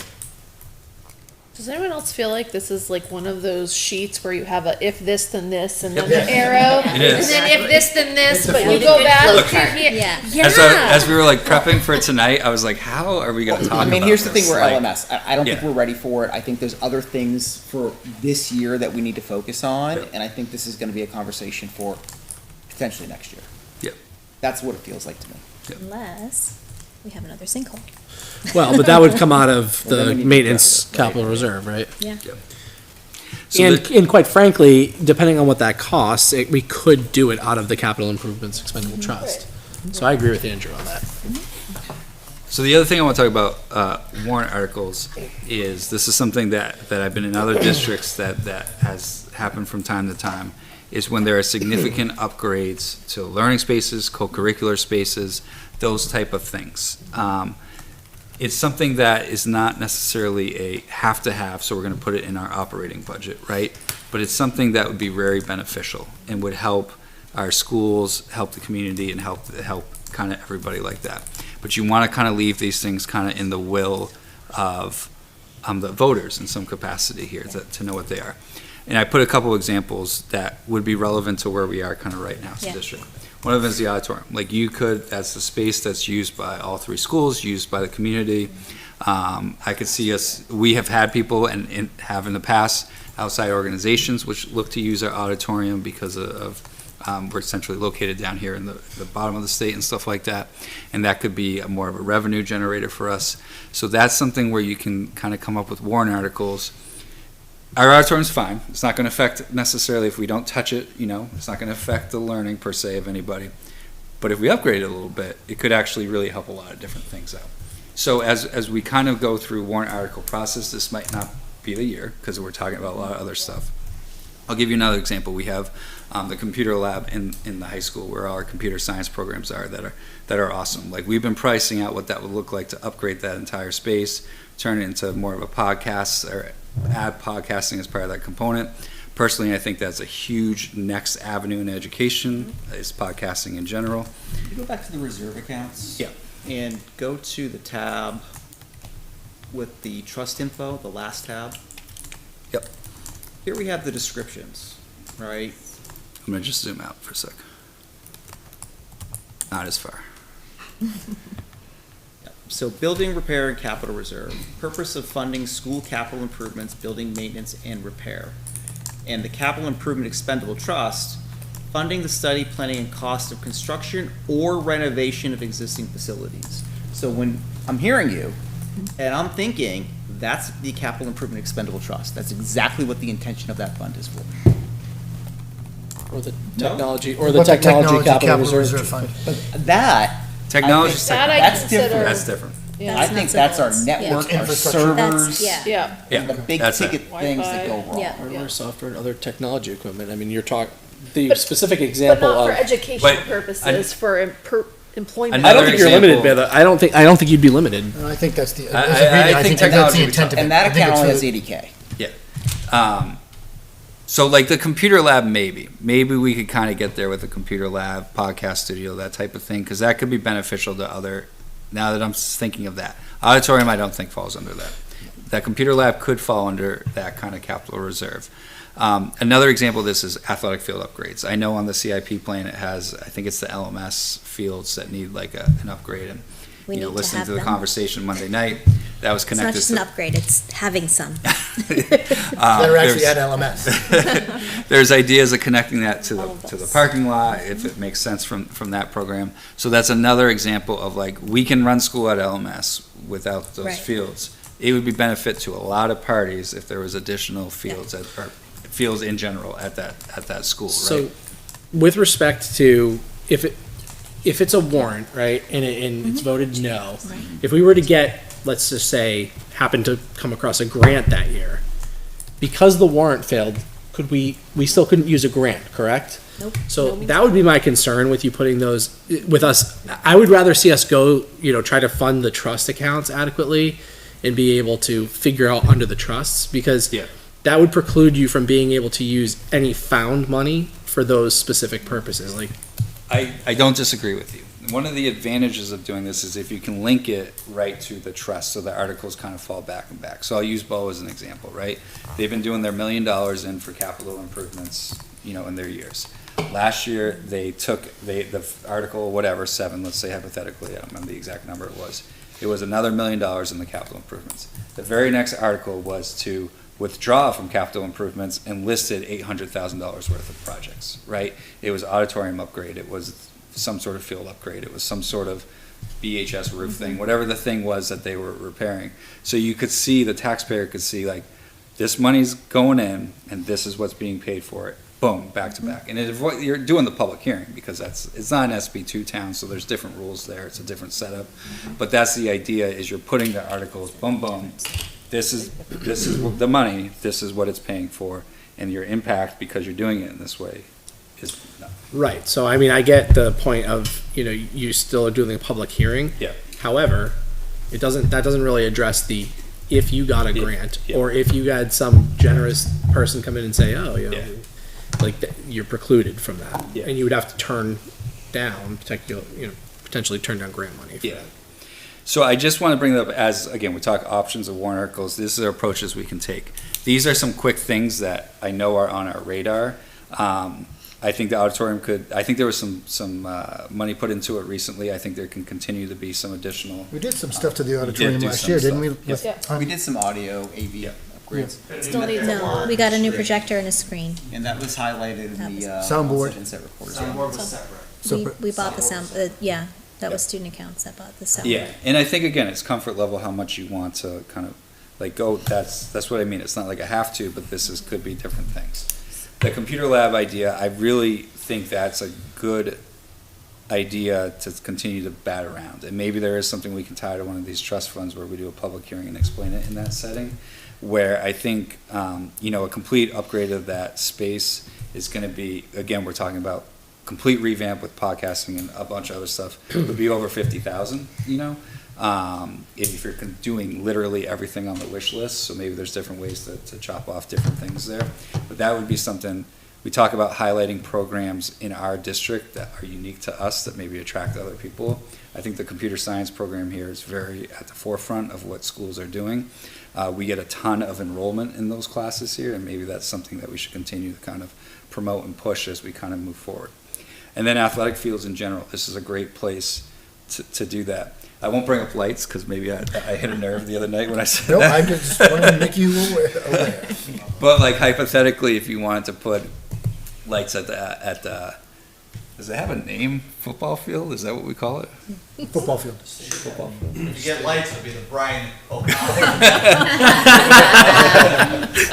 But like hypothetically, if you wanted to do lights on that field, we don't need lights on that field, but it'd be great to have lights on that field. Like that could be something that could be done in this area or something like that, so. Good luck. So We I- could use new lights in the auditorium too. I think these are great ideas, and I don't want to. I know those would impact other people in town, but it's really hard to have those conversations when GMS. and, like, 100%. These kiddos, it's their learning Yep. environment that we're talking about. 100%. I just it would don't be want nice, but you're right. It's Yeah, I we just can't wanna- just focus over Bigger here. We've fish got to to fry. but Well, you're showing us a long-term plan of Yeah. like things that we may look absolutely. at. Like if we get stuff straightened out at the respective schools, get like the half-stew out of the way, Yeah. get something launched off the ground related to GMS, start chipping away at the CHS stuff. And look, I hope I'm here for a while, and I'm back here in front of the boards, 6, 7 years from now, and be like, remember, we started chipping away at these things? Yeah, Like, but good luck. like now's the time, we got momentum, let's keep at it and keep improving everything that we're doing and stuff like that. So this is sometimes just, No, and I think it's good to have Information. if nothing else, it's our own school capital improvement plan, Yeah. or not even capital improvement, but just It's really a long-term maintenance plan. maintenance and I and want to slight say upgrade wish too list, over but time. I want to You say should try to upgrade a little bit over time. Don't go wild, but little things here and there where you can. Absolutely. Yep. So that is, I see you added personnel, and I wanted to kind of talk personnel as well. We can jump right to it here. We had talked at the last board meeting, we kind of slotted different roles as something maybe we could look at from a budgetary standpoint and stuff we looked at. from a warrant article standpoint, so we'll focus on the warrant article part of the personnel stuff right now. I would like to bring 2 positions to warrant with the boards, obviously it's your warrant, but I would recommend doing the athletic trainer, because I think when we can explain that and have people understand what we're doing is replacing the contract that exists. It's a little more expensive to have our own, but it will be better bang for our buck there, because the person will work more hours, and over time it will actually be cheaper because of the anticipated increases on that contract. I'm comfortable making the commitment that we would return that money. It's $40,000 in the budget for the contract. If that warrant article was to pass that position, we would ensure that we're at least committing that $40,000 back at the end of the year to taxpayers and stuff like that. And the other one I would strongly suggest is the network administrator for technology. I'm really concerned about security when it comes to that type of realm. I think this position can help with that. Yep. It's not the sole purpose of the position, but again, I've harped on a few different meetings. We saw what happened in Hudson and Nashua. I think some people in this district were literally affected by the Hudson situation, whether it was adults who worked there and Weeksville with report cards and stuff. yeah. And then, but pay was held up too. Like if we have people in that situation, I don't know how many, if any, in the town were, but if we have people who live here who work in Hudson, they weren't paid right away. Their balloon payment. Yes, their balloon payment at the end of the year that got That hung up. hurts. So, Yeah, and there were seniors that colleges were waiting for their final transcripts Yeah. that, yep. I mean, we waited for the CTE grades, and Yeah. that was a small component, and fortunately, that was all that we were involved with at that, but it was well into July, maybe even Yeah. August before we got those, so. It's a definite need. I would advocate for that, and I think we can do a good job explaining to people why that's an important position, so. So I would suggest those 2 positions for warrant articles as well. I'm comfortable with that. Likewise. Yeah, me too. So just to wrap up kind of this discussion, this is the whole kind of budget conversation, we focus on warrants. We're gonna prepare draft warrant articles for you for the 18th meeting. We're gonna have some different options on some different things, specifically around the special ed component. That seemed like where a lot of discussion was on you can make a final decision on how you want to approach your final warrant articles and stuff like that. But we'll start drafting that language, have those drafts filled for the 18th, and then we can make some final decisions at that meeting. And then we'll have the budget committee meeting the next night, where part of that is the town and ourselves presenting the additional warrant articles that we want in March, if the board's good with that. All right. All right. Sounds like a plan. Great. Next agenda item is we're getting our on-site insight reports. This is the week we were supposed to get them, and we've been getting them. So we got the CHS one first, we got the GMS one second. We don't have LMS yet, but it is coming this week. I've been in contact with them. We're still on target to get it this week, and I'll send that out to the board once we get that one as well. I was least worried about that since there was the work recently done to that work, building, yeah. so we anticipate that being in good shape. You have the reports attached there. They're lengthy, they're about 60 pages each, a lot of information to digest there. I don't expect you to fully digest all of it right this second. I know I surely haven't as well. To highlight for purpose of the conversation, both buildings need work. The estimate, and again, just to I know people are probably watching and at home and stuff like that, so sticker shock. Remember, this is over the span of 20 years. These are 20-year reports on capital improvements that you would need to do over that time. When you factor in approximately 3% interest on any projects, but depending on the year that you do it, the high school is looking over 20 years at about a little over $13 million worth of work related to capital improvements. The elementary, and I want to stress this because I don't want people to get confused with this, it's just related to capital stuff. It's not talking about educational value or best practices in education or anything like that. You're looking at the elementary, it's between $7 and $8 million just to deal That's with just some to of keep that. the lights on in current state. Yes, and all that's current, and it keeps the current state. It doesn't, we have some learning spaces and educational spaces there that are probably not the best fit. That's true in a lot of schools. Like, I don't want to say you adjust with what you got and stuff like that. But when we look at GMS, it's not solely like, what do we have to do to keep the lights on? What do we have to do to best educate our students? That has to be part of that discussion. But yeah, the keep the lights on cost is going to be $7 to $8 million. Why is it different? Why is CHS so much more? Well, CHS is reaching the end of their initial lifespan of a lot of big ticket items because it's been open for 25 years at this point. It is bigger. Like the square footage of the building is significantly bigger than Twice the size. GMS. Yes, twice the size. And there's more parking, there's more pavement, there's more field space. This report looks at all of that. We'll make these public so people can read through it and see everything. Good. But that's why, like, if you just look at that, you're just dealing with a bigger facility. So it's gonna naturally be more expensive to do some of this work connected to that type of stuff. So you've seen the reports. Tina is her name, the person who works with us, not this Wasn't Tina, me. different Tina.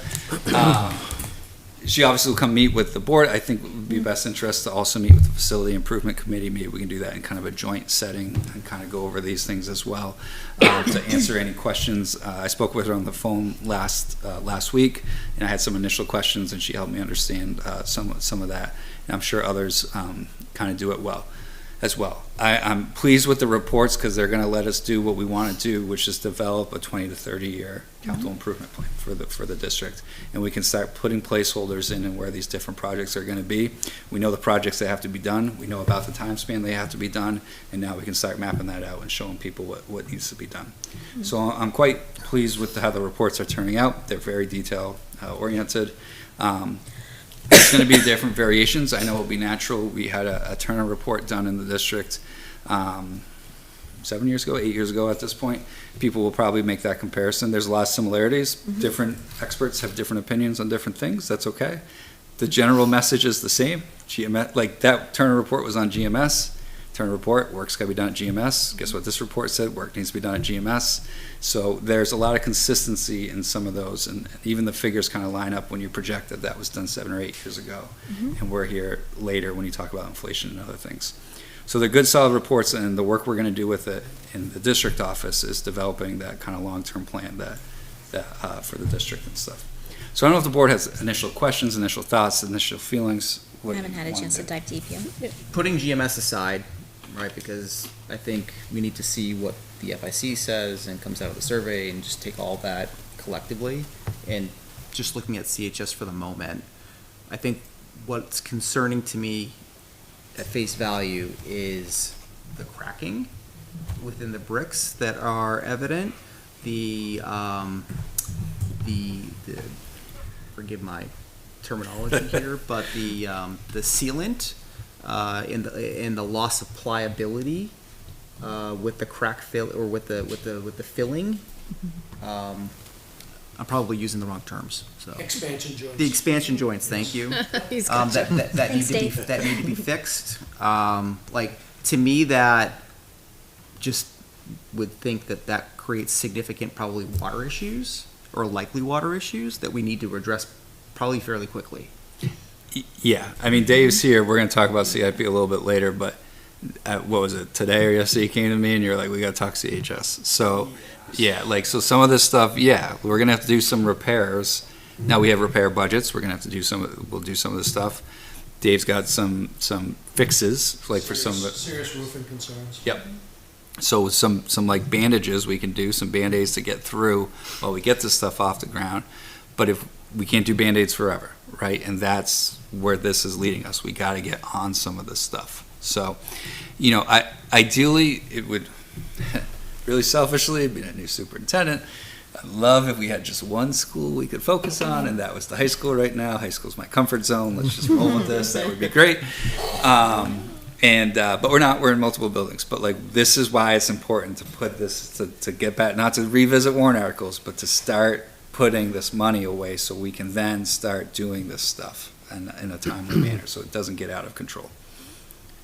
All right. Anything else on that? On the on-site insight reports? Need a little more time to review. Most certainly. Yeah. Okay. Do we know roughly when we want to target at what point will we figure out when we want to target the presentation? I mean, I talk with Tina. We just got to give her like a week or two heads up because she's doing other work, other buildings. So part of like her thing is she comes on site to a district or a place. She specializes in schools, so she comes to a district.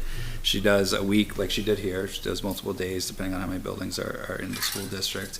Then she goes home and she writes the reports. So she went out to Michigan, honestly, last week or 2 weeks ago. So she's home for a little bit. Mm-hmm. So we would have a little availability over the next couple weeks. You know, I don't know if we can pull something together that quickly But, you know, she said she's expected to go back out on the road, you know, first week of January to the next place that she's doing stuff for. So we would just have to work with her schedule and get her when she's I home. think it'd be good to try to figure something out though, because I know for the FIC, like this is a critical component of Yeah. any further movement for Yeah. us. She lives relatively local, so she is a New Hampshire resident. I won't take too much of her personal life. We had some lovely conversations. So, but I think it'd be relatively easy to get her here. We're not asking her to travel, you know, 5 hours to come talk to us. So, and you met her. She seems great, you know, and is definitely, you know, knows that's part of the deal is to come talk to us and everything. So, Cool. so we can continue to talk with that. We know we can update through. Yeah, I will emails and defer to you scheduling. and Talk certainly with Renee to FIC, figure out yeah. where that fits into the Yeah. next or upcoming board agendas. Yep. Okay. Budget hearing and deliberative dates. So we're talking with the town, Kim over at town, Terry over at the town, just to get some different dates. The budget hearing is likely, it's not our decision to make, but I've heard from the grapevine, it will be January 16th is likely when the budget hearing is going to be. That is not our decision to make, so it's not official. Anyone watching, I don't want to step on any toes, but January 16th is likely when that will be. We're looking at deliberative is either going to be February 1st or February 8th. What I wanted to ask the board tonight, one of the things I talked about with Kim, is whether we were to do the deliberative, both deliberatives, both the town and the school on the same day. She said this is stuff that has happened in the past, but not necessarily in the recent past, so I wanted to know the board's feelings. I'm comfortable with it, you know, to have, you know, potentially the school in the morning and the town in the afternoon, or vice versa, whatever the case may be. I think the challenge that we would want to run it by is legal counsel's availability. I Yep. know in years past, we've been kind of dependent upon them supporting other towns and what their availability is to Yeah. support us. So we will make sure we get them available, and if they're on board with that, would you be open to doing it on the same day as the town, on that February 1st? I see pros and cons to both ways. It's a really long day. And It- it's town reaction, Yeah. right? Because I think it's the precedent that's been set about the process. And knowing Yeah. that there's some bigger ticket items on warrant or on potential warrant on the town side this year, it might lend itself to a longer deliberative. I personally, I'm at the will of everyone else, new to it all. I don't want to rock any boats when it comes to this decision, because I don't have a So we strong did it opinion either together way. for years, and I think we flip flopped. Like one did morning, one did afternoon, and Yeah. the next year it switched. And I think it worked okay. It was long days for people. There was a break for lunch, I want to say. in the Yeah, middle.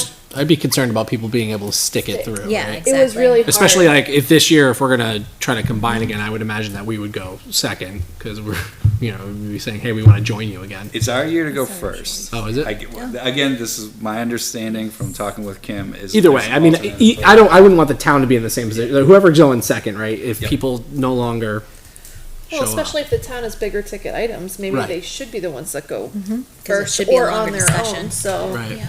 I guess let's talk to legal counsel and see what our options are. Yeah, and then when we are can they go from available? there. Is town already scheduled? No, that's what we were talking okay. about today. We want to, I think they have a select meeting Monday. Okay. I might be off on the date, apologize if I am, where they want to finalize the dates as well. So we met with Kim and Terry today and bounced around different I don't have a scenarios. strong preference, so I'm fine I actually don't- letting Andrew I decide. mean, I don't either. I think honestly, what's in the best interest of the town is if the town really does have bigger ticket items, they should go first. My opinion. Yep. Right, and I don't think there's really anything that's least big ticket from the school side that would warrant a Just that long potential deliberative. 500,000 if we're gonna Right. explain that and then operating budget. So let's check on the legal's availability and just make a decision. Okay, sounds good. And then I'm gonna, good with that. I'm gonna take a complete left turn to happy stuff now. Not that warrants and budget and everything that's not happy, but maybe a little different act. So actually, we have a video to play, so I'm gonna pull it Oh. up on screen. Oh, sorry. Because we have a I've lot of never heard fun of this. stuff. We have a lot of fun stuff. It's a short video. Yeah. Coming up at the schools in Yeah. Yes. December. And we had the wreath ceremony today with LMS, which was wonderful. It's the way to go. Come on, Link. Pick your seats. Try again. Yeah, February 15th. We're working all day. There we go. I'm like trying to backtrack. I'm like. All right. We had the LMS wreath ceremony today. That was lovely. I mentioned before. I know that's happening in elementary school. This is a significant event. The book fair is going on at GMS this week. So, and family night is volunteering tomorrow tomorrow. I'm night. so Yeah, excited. I can't family night wait. is tomorrow night. And that's a big event. But I think one of the more important events of the year is when the musical happens at a high school, and not a that's musical. happening this weekend. What's that? Just a play, not a musical. They're not singing? I thought they were singing too. Oh, is that Sorry, the I'm not spring? singing. Oh, okay. Musicals is spring. In the spring. All right. That'll be still, a big to do. I'm very excited for this because I think it's going to My be mom's hilarious. So coming. we have a little This trailer. holiday season, Oh, great. the ultimate movie marathon. She said it's like a Hallmark movie, right? It's like watching all your favorite holiday movies at once. Join us for a Holiday Channel Christmas movie window-thon, where the festive fun is non-stop, the laughs are endless, and the holiday magic is oh so cheesy.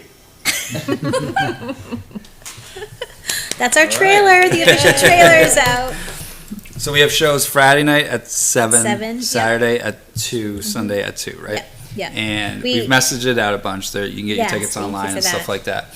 Or you can buy them at the door. We have other fundraisers kind of going on around. The play, Class 2025, is doing a silent auction, for example, concessions for our friends in performing arts and everything like that.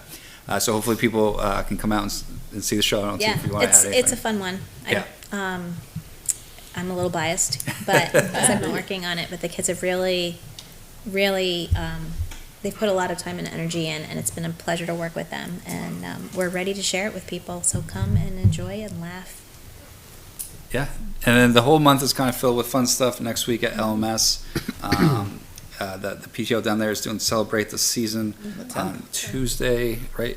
Tuesday the 10th. Over at GMS with a bunch of different activities. That's going to be super, super fun. Each school has their winter concerts over the next couple of weeks. Next Thursday is, I'm doing this from memory, so I'm sorry if I mess up. Next Thursday is GMS. The week after that is CHS on the Tuesday, and then LMS on the Thursday of that week as well. Each schools will be doing different holiday kind of celebrations over the next few weeks. The Santa's breakfast is happening this Saturday. Some of these events I don't even know about. I don't know what Christmas in Litchfield is. That sounds awesome. Different events that we're having at each of the schools. So if people can go out and support the schools, take part in these things, a lot of great things going on. Wonderful time of year. Yeah. So please come out and support us. Middle school performing arts play next week at CHS as well. So join us for all sorts of fun. Is it at CHS or is it at LMS? I think it's at CHS. We double check. It might be there. On their stage. I No, think yes, it it's- is. That's I think right. it's on their stage, yeah. their stageatorium. Yeah. That's- They just got a 4 a.m. They- That's a creative name. And that's it. I talked a lot tonight. I probably just did an hour by myself. So that's it for superintendent's. Some important updates this evening, thank you. Mm-hmm. All right, we'll shift gears and turn it over to Cafetorium. our business administrator for an update. So I updated our financials, not a whole lot standing out there, but I did want to get to the transfers because we do have something for your approval there. We have been contracting with a psychologist to do the evaluation since our school psychologist had resigned back in October. So at this point, we're looking to transfer the balance of, up to the balance of the account. The $60,182 is what we have that was allocated for the now vacant school psychologist position. So we're just looking to transfer that over to contracted services as we anticipate that we'll need to continue using this contractor throughout the school year. We would not transfer all of that right away. We have the job posted. Our intention is to hire full-time. If we're fortunate enough to find someone, we will do that. So we would do the actual transfers in smaller chunks as need be. Like as we have evaluations come up and we need to contract out for them, we would. But our hope is to actually fill that position and not this, which is why we want to do up to that amount. So, Okay. I'll make a motion to approve the transfer of up to $60,182. Thank you. From the salary of the school psychologist to professional services, Contracted services. contracted services. All right, we have a motion by Ms. Harrison, I'll second. second by Ms. Ames. Further discussion? All right, all those in favor, please say aye. Aye. Aye. Opposed? Abstained? That carries 5-0. Thank you. Another item I have on there is the tuition rates for 24-25 school year, this current school year. Now that we have the adjusted ADM, which is what we've used previously as our tuition rates, I've updated and included the sheet that has those rates, and I was just looking for board approval on that. Okay, so similar to years past where we approve the tuition rates for the school year. Any questions on the rates that are in the state forms? I'll make a motion to approve the tuition rates as listed for the 2024-2025 school year. Motion by Ms. Ames, I will second. Additional discussion? Okay, all those in favor, please say aye. Aye. Opposed? Abstained? Carries 5-0. Thank you. And as we talked a bit about before, as far as capital improvement planning, Brian and I did attend the capital improvement committee meeting on Monday. We discussed, whether or not we wanted to keep the LMS parking lot project on there. There was also a question about some grouping of some other items that were on there. So that's one thing that we needed to kind of discuss if we wanted to continue on as we had planned, because there was, I think, 4 different items that we had on there. We talked about pulling out the pavement and Correct. leaving the other 3 projects, which I'm gonna try to find my piece of paper with it on it. I have it as well. So we had the 4 grouping, LMS pavement, parking lot and access road.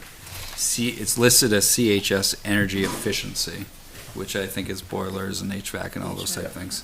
LMS gym floor replacement and LMS fields. So we're just, We had talked about, last year was take those 4 items and bond them for a short-term bond to kind of flatten the tax rate. I think that when you were on the committee, that's what we talked about doing there. So, but we talked more about the parking lot as a more important, more pressing situation. We're gonna leave the 3 as a group. Doesn't really matter at this point how it shows on the plan, but I'm gonna leave it on and just pull out the parking lot work.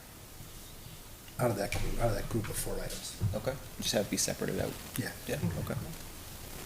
And what number are you using for the parking lot? We only had 57,000 in there. I think that might have been a quote that somebody got. It's gonna be, I think everybody believes it's gonna be significantly more. Yeah. But we don't have a number, and if we're gonna push till 2026 anyway, unless there's an emergency, we'll. Just update it then. I think CIP put on close to 550,000 if I'm remembering correctly. Parking lot? Yeah, I think you're in on that. yeah, as a placeholder, because we expected it to be a significant. That sounds more right. Underground drainage. Yeah. So that was part of the kind of discussion of pulling it out. I might have misinterpreted the meeting, and I Yeah, apologize if I did. Probably. We were also, went through kind of the groupings of the different projects that are on their schedule. The big one being GMS in general, like just that thing. And they have their different rankings. And just to kind of check in with the board on that, if you're still comfortable with those rankings, and Peter jump in at any point here, Julie jump in at any point.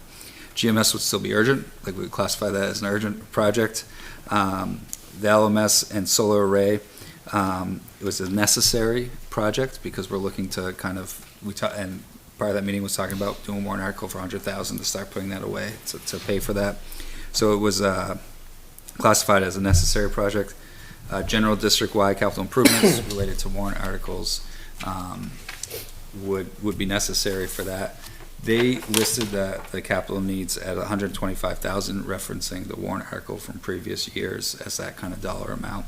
We talked about continuing that 125 as kind of that end-of-year funding as well, so that's in line with the discussion that was there.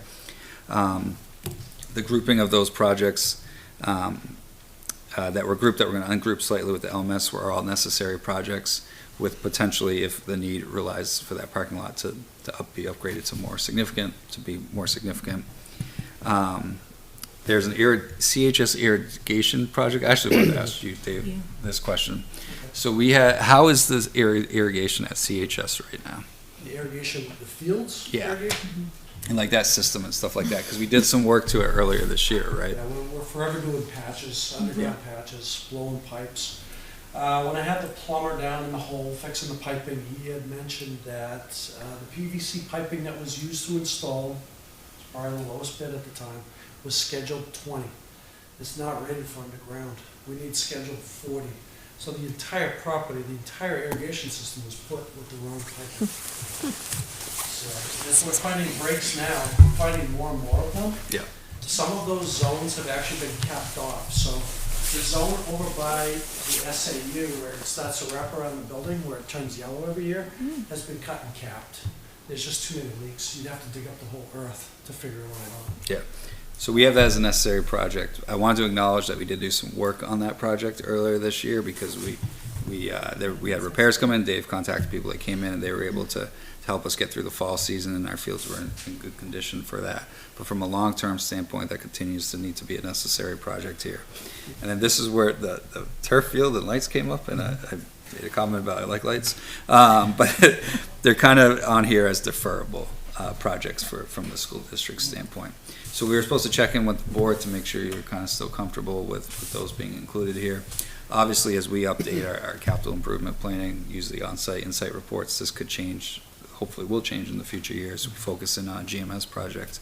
But capital improvement did want us to touch base with the board tonight, make sure you're still good with I'd like to remove lights. I think we have too many other higher priority items. Yeah. Sorry, I know you like lights, but. Something else on irrigation, if I may. Yeah. So we're running off 2 wells. That's right. Back And the in wells day, were fixed we built- recently, right? I'm sorry? The wells were recently replaced or pumps So, or? Yeah, the pumps have been Okay. replaced, correct. But we're drawing directly out of the Litchfield aquifer, right out of Dare Pond, kind of like the Litchfield town drinking water, and Hudson, what I've learned. My personal opinion, I would like to run Pennachuck City water directly to that, eliminate those wells, save us a ton of money in electric, just for the pumps alone, and the maintenance costs on the pumps, and maintaining those wells. I just think it'd be a better, But your water What's bill's the gonna water go bill way gonna up. be, to- we're still getting a water bill. So they have a meter on it, it's all regulated through Pennachuck, even though it's coming out of the aquifer. So for all those costs, and it's just a 50-foot run under the driveway from where the main snubs up in the boiler room. We could run a pipe right under the driveway and bring it right up in that well room, cap the wells, call it a day with that, and just run right off Pennachuck City water. Eliminate a lot of headaches. But that's for future, something to think. Be a big savings. I'd like to see that math. Yeah. Big cost up front, but in the long term, it'd be a savings. Pennachuck water would be a savings. Not at my house, it wouldn't be. Yeah. I think potentially, On well, the wells. well, I think potentially if the town goes through with some of the. some of the plans. Some of the plans with Pennachuck and. I gotcha. Yeah. All right. So if you're good with that, we'll give the CIP committee, we're good. Yep. Board's good with continuing this as it is. We asked Dave to join us tonight because we want to kind of just, if you have any questions around anything CIP related, we want Dave here to be able to answer them. We talked about on-site a little bit, some of the warrant articles, stuff like that, so we left it here as an agenda item. So we can talk about CIP for a long time, we can do this quick or wherever we want to be. Well, again, reflecting on what I saw in the on-site insight, and I did read all 60 pages, right? What are we gonna do to address the immediate pressing issues at CHS, which in my mind need to be addressed fairly urgently? Yeah. Like, those are not something that can wait. So we've been up on the roof patching away, as we find, also with GMS. Yep. That's a whole nother story. We're just pretty much, as somebody said earlier, band-aiding everything just to get us by.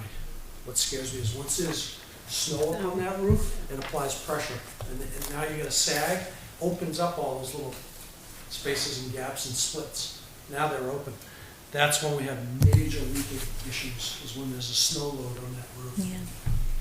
That's what scares me is winter. There are components, I haven't been on the high school roof, but on GMS, there are components, like you think about a rubber roof, you think that there'd be like solid surface under it, but there are certain components where it's like gapping underneath. So like I can't, with how old some of that material is, I can't imagine that it's not Yeah, prone one to roof that I split. think you're referring to is 1996, is when that was Yeah. installed, and I'm forever patching. I'm on my hands and knees 2 days ago because of the storm coming, and I can't believe the amount of penetrations I'm finding in that roof. I went through 3 rolls of patch material. I just like, and that was just 2 hours. I got called away. I could have kept going. Didn't you mention something about some stuff that you can pour on to patch? Yeah, there is a material that the roofer would come down, they pour it on, they spread it out. It's almost like black topping your driveway, if you will. like a sealer. Right. That'd be another temporary Band-Aid, but we could look into that. I think that's pretty expensive, but it would be a better hold than just putting patches. So the work, Something, if you'd like, I can get a price on that. But here's the thing, right? I mean, Dave is great. it was great. There's no questioning that, right? But you're one person, Right. right? I'm doing all the repairs. I know, all and the that, fails. but that's my concern, right? We need you to do other things to keep up with our facilities. These, what I'm talking about are larger things, bigger and beyond what you should be able, like, I know you can, but it's bigger and beyond what you should be doing for our district. And that's where I think we need to get ahead of. Right, and we need money to do that. Right? Right. Yeah. So like to put a cost in here, and this is right off the onsite insight report, and we're going to talk about Campbell because that's the Yeah. first school that we brought up here. If we're going to do the roof and then some related mechanical and electric work connected to that, related to some of our HVAC systems and other systems, because if we're taking off the roof, we might as well address that. We should address those things then, right?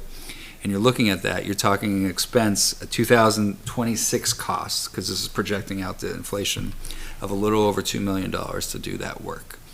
Now, that includes some site work connected to it, some septic work that maybe you can trim, 50,000 off of that, so, but it's still, you're looking at about $2 million that you're gonna need to do, and that's 2026 estimate, right? Understanding that we probably can't do that in the summer 2025, right?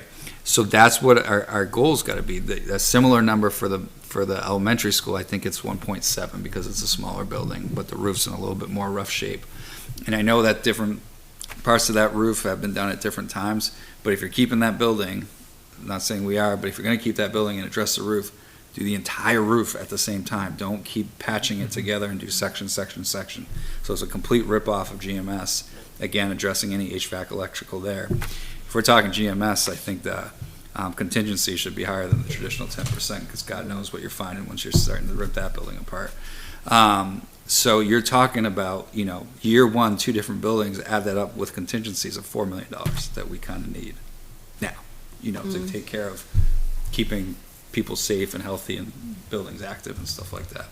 So again, it gets back to why these warrant articles are important. We really need to sell it going into March, into the voting.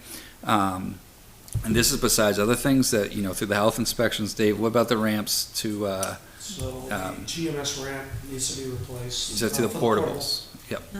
And that's, you quoted that 30,000, I think? So I have an estimate here, Yeah. 33,000. It's in horrible condition. I believe you, but $30,000, how long is this Yep, ramp? so you have to understand, when they built that deck, it was not It's gotta be ADA ADA compliant. compliant. Now it needs to be ADA compliant, and because there's blacktop there, he's gonna chisel out blacktop and dig down and bury all the pillars under the earth and concrete them, all per code. So a lot of the codes have changed. Your L shape down at the bottom has now changed. Where you open up the 2 doors for the portable classrooms, you can't even open that door, it hits a railing. We have to widen the whole structure, a whole new sub-beam. There's a lot more to it. And that's just the front deck, not talking about the emergency egress deck in the back. That's a whole nother one, which you didn't write us up on, but that one's coming also. That one's not being used. Got High it. amount of traffic Right. is the front one. And that's emergency. That's an emergency one, which is relatively still in pretty good shape. No, I'm talking that's a must fix. We're gonna fix On it. the We actually have to do it by April Yeah, 1st. okay. So like, we have to, Dave's gonna take, that's why we're getting quotes. We're gonna have to do the work. we're gonna have to find the money for it within our budget right here, and we have to do it, because they're gonna come back to re-inspect us on April 1st, that's the date they've given us. Is it one of those things that it makes sense to do both at the same time, or We need past inspection, It's the so, cost. Yeah. we're gonna take care of the thing that didn't pass inspection Okay, first, all right? right. Now, would it make sense to do both at the same time? Sure. Yeah, probably, but now we're talking, do you do all 4 ramps, both of the portables, front and back? Yeah, okay. And now we're talking 6 figures instead of, 30. I mean, so. the only thing that I would caution with doing, if we don't have to do one right now, is we just don't know what, I mean, and I know that this is the Right. thing that everyone has a problem with, right? We don't want to defer maintenance on GMS because that's how we kind of got where we are. But hypothetically speaking, one thing that is of substantial educational concern and safety concern is having portables, right? So Right. those may be Portables aren't eliminated, one, right. right? So I would Right. not want to go do an Spend a lot extra of money on that. $30,000 Yeah. ramp. I get that. It's supposed to be long-term fixes. One of the big, That's another gonna be a reason why the requirement, big you're gonna cost get is so failed. high Well, is no, we only failed one. it's in an Right, alleyway yes. where the plow comes through. So when the plow comes through, all those center pillars on the side there, they get some movement, they get some flex, they get a lot of fatigue, right? So the new way of doing it is we're gonna bury them straight into the earth and concrete them. They're not gonna move after that. I just can't have them fatigue and then the whole deck is coming apart. It's just a nightmare. Forever replacing the ballasts all along the sides, and it's just a lot of maintenance. It's the correct way to do it. Let's do this once and not have to worry about it for 15, 20 more years. So Dave's doing this work, we're gonna, some stuff we have to do, we're gonna do. Like the ramp for that portable, we gotta get done. We gotta do it so we can repass inspection in April there. And then just to continue to make people aware, like this is why we're gonna develop this big long-term CIP plan, but there is some big ticket stuff that needs to be done right away. Like, and that's before we even have the GMS discussion. CHS has big ticket stuff that needs to be done. So CHS is a good building. Like, it's a good building. We want to continue to make it a good building, so we got to stay on top of this stuff with it. So any questions for Dave? We got Dave out here. I don't mind coming out to any of these Yeah. meetings anytime you need me. Absolutely. Thanks, Dave. We appreciate you and your entire crew. Thank you. You guys keep us open and keep us in business, and Sure. we really do I appreciate know, right? it. Yeah. And now you get to shovel. Shovel tomorrow. Yeah. Yeah. Anything else? Nope, we can move on to Dr. Taylor and curriculum if All right, let's everyone's do it. ready. All right. So last time we were here, I mentioned that the Ed 306 rules were proposed updates were going to legislation. They have gone to legislation and they have been passed as of November 22nd. We're still waiting on a final published draft. It's kind of a mess right now with a lot of red marks and everything, but I am currently working with a subgroup of our South Central team, and we're doing kind of a crosswalk of the old and the new to make sure that we are staying updated and making sure that all the requirements are being met, because there are lots of changes, especially in social studies. There's also changes in math, and so we're gonna make sure all of those are updated. And I have already talked to social studies ad nauseum about all of the things. Noah can attest. We'll be talking about it more tomorrow. And I talked to math today as well, and we're just going to continue to make sure that we are up to date. We have until 2027 to make sure our graduation requirements are in order. So we have a little bit of time, but we're going to be on this right away to make sure that we are in compliance with what the minimum requirements are. Then any questions on that? Do you foresee a lot of necessary changes or updating, or are we? I know there's a lot of discussion and political debate, and in general, educators are not real happy about the new Ed 306s, saying that they kind of diminish the work that we're doing. I'm trying to tread lightly here. Do do you foresee us having to up our standards and up what we're doing in order to meet, or are we pretty set? We're in pretty good shape. There are a few areas, like I mentioned in social studies especially, that area got slammed with a lot of stuff, mandates. a lot of new things that were not previously required. So it's actually very timely that tomorrow is our vertical alignment meeting with social studies. So we're really going to take a deep dive into what it currently looks like at every grade level. And then we're going to do another look, which we've done, and I've done with all levels and social studies focus specifically, but we're going to do another look as a whole on what our current programming looks like compared to what is now required. Because like civics is required K to 12, Right, health and class it has education. very specific things that need to be incorporated within each grade level. So we're really going to dig in to make sure those are being met. But as far as other areas, some small adjustments, like half a credit of statistics has been required to add to high school for math. So I talked to the math team about that today to see what we're currently looking like, because statistics wasn't a grad requirement before, and now it is. So now it's gone from 3.5 credits in math required to 3 credits in math with algebraic concepts included, and a half a credit of statistics. That's interesting. So it's very interesting. I'm very anxious to get a clean copy of them so that it makes more sense, because if you look at the way they have them now, there's a lot of red and cross outs and red ads and words like randomly in the middle, and so there's a lot to digest, which is why we've been talking a lot about it at South Central, and we decided to have a subgroup of us just kind of really dig in and make our own document that can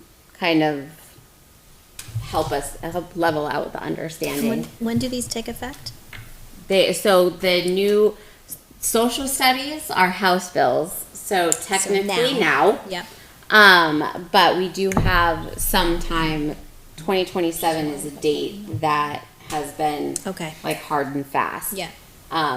Everything needs to be updated by then, but because of the House bills, we're technically like right now should be implementing these things. I think with that 306, this is jumping in, like, there's obviously a lot, in the education world, there's a lot of debate, glass half full, glass half empty viewpoint on these significant changes, because they are significant changes to what has been pretty consistent for a long time in the state when it comes, these are the governing rules for education, right?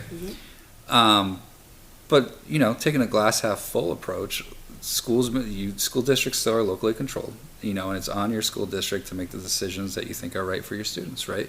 And I think districts and communities that value education can continue to value education, right?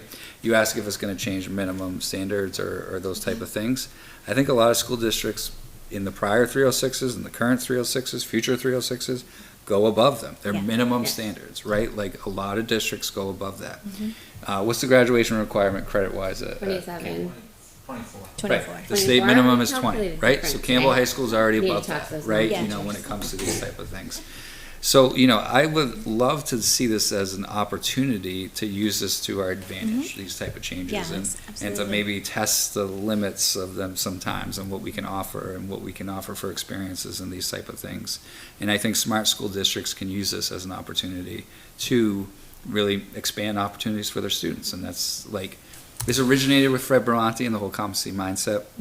I think if you can step back and remember that, the idea of that is providing more opportunity for students. So let's keep that in mind as we look at it from that healthy perspective. So. Yep, and I think too, in terms of social studies, a lot of times, especially for our elementary students, we know that oftentimes goes by the wayside because there's so many other concentrated areas, but now it can't, and it really helps us with, it can be integrated into other areas, absolutely. And we should be integrating it into other areas and not saying, you know, okay, we have to try to put, Have a half hour of social studies every, exactly, yeah. exactly. Yeah. So, it does give us some good opportunities, just like we've already started to do, to really dig into what we are teaching and when and how and why, you know. So it gives us a lot of, you know, things to look at, and it's exciting to talk to people about these. It was surprising and not surprising at the same time when I brought up the Ed 306 rules and nobody really knew what I was talking about. And I think it's very important for us to know and talk about and be aware of, and to go above them, because we're not just offering The minimum. the minimum for our students. We're giving them a more robust education than that. Great. From like a student standpoint, like I feel like you did kind of answer it, but like, is it going to be changing a lot in the next couple of years? Like, are there going to be more requirements? So by 2027, so what, you're a senior? No, I'm a junior. You'll be fine. You're good. Right under the wire. Anybody younger than you, totally. Anybody younger than you. So if you're, you know, the sophomore right now, you might, you know, have to tack in a stats class as a senior. Okay. But if you're an upperclassman, you're okay. And we might look at different ways to approach it, like that stats half requirement. That might be embedded in a different class, for example. Yeah, right? there's been, I talked to the math department today. We had a huge conversation. There was whiteboard happening with tracks, and it was quite the discussion today about possible ways to do this. And like with personal finance, for example, I've talked to several other districts, and a lot of people are putting that in a lot of different areas. They have so many pathways for students to take in order to meet that one requirement. So there are vast opportunities in which we can pursue to look to incorporate all these and that's where I things. think smart school districts are going to use it as opportunities, like that half credit requirement. Think about colleges, right? You can do a statistics requirement, you can do it in a business aspect, you can do it from a psychology standpoint, from just straight up mathematics standpoint, and it all accomplishes the same thing, but it's in an interest of your area of your interest, right? Yeah. We can mimic some of those ideas at the high school level, like it. As long as we're meeting the competencies of statistics, when that's what that is, then there's different ways to kind of approach that. That may Right. offer more opportunities for our kids. ultimately. And right now, we offer a full year of statistics, and there was a healthy conversation and back and forth about, you know, what if we offered half a credit of statistics 1 and then did half a credit of statistics 2 and kind of up the ante a bit for those students that still wanted to pursue it. But then if people did not want to pursue the statistics 2, maybe they go to personal finance for half a credit. You know, like there was a lot of great conversation on different avenues, and that was just preliminary, you know, just starting that conversation today. So that's great. there are a lot of great ideas floating, and they'll continue to be talked about and fleshed out as we move forward to make sure that those things are being implemented and in the best ways possible for our kids. Good. Thank you. Great. Okay. And we have a SAS update. Yep. So the state results were released. So I plugged the state numbers into what was presented already at our August meeting, because that did not include a state comparison. So the district data is not different. It just adds the state data. So Oh, you want to put it? Sorry. you want to put it on? Yeah, I'm looking at it. I should probably. the SAS is in math, ELA, and science. Science is for grades 5, 8, and 11. So the way that this report runs is it's math just showing the comparison for district and state 2024. So we can see how we did just last spring. Then the next page is all of the years from 2021 up through 2024 combined. And it's color coded by year, so we can kind of see. But something to look at if you're looking at the 2021 through 2024 graph is if you're looking at all grades, that's everybody, all of the grades combined, 3 to 8 combined. We are under each year the state, but not by a lot. And of course, our goal is to be above the state and maintain a positive upward trajectory above that. We actually already had our math vertical alignment meeting, which was amazing. We had chart paper all the way around 128 with everybody's scope and sequence, and everybody was walking around with their sticky notes, like with questions and wonderings and noticings. And we looked at the progressions for the state, what they expected. And now we're really going to start digging in, and we've started to notice some trends in some areas that we're like, oh, okay, so we can do this and we need to do this. So those things have already started to come to fruition. And it's like I said when I presented in August, my 3 focus areas, vertical curriculum alignment, we need to focus on tier 1.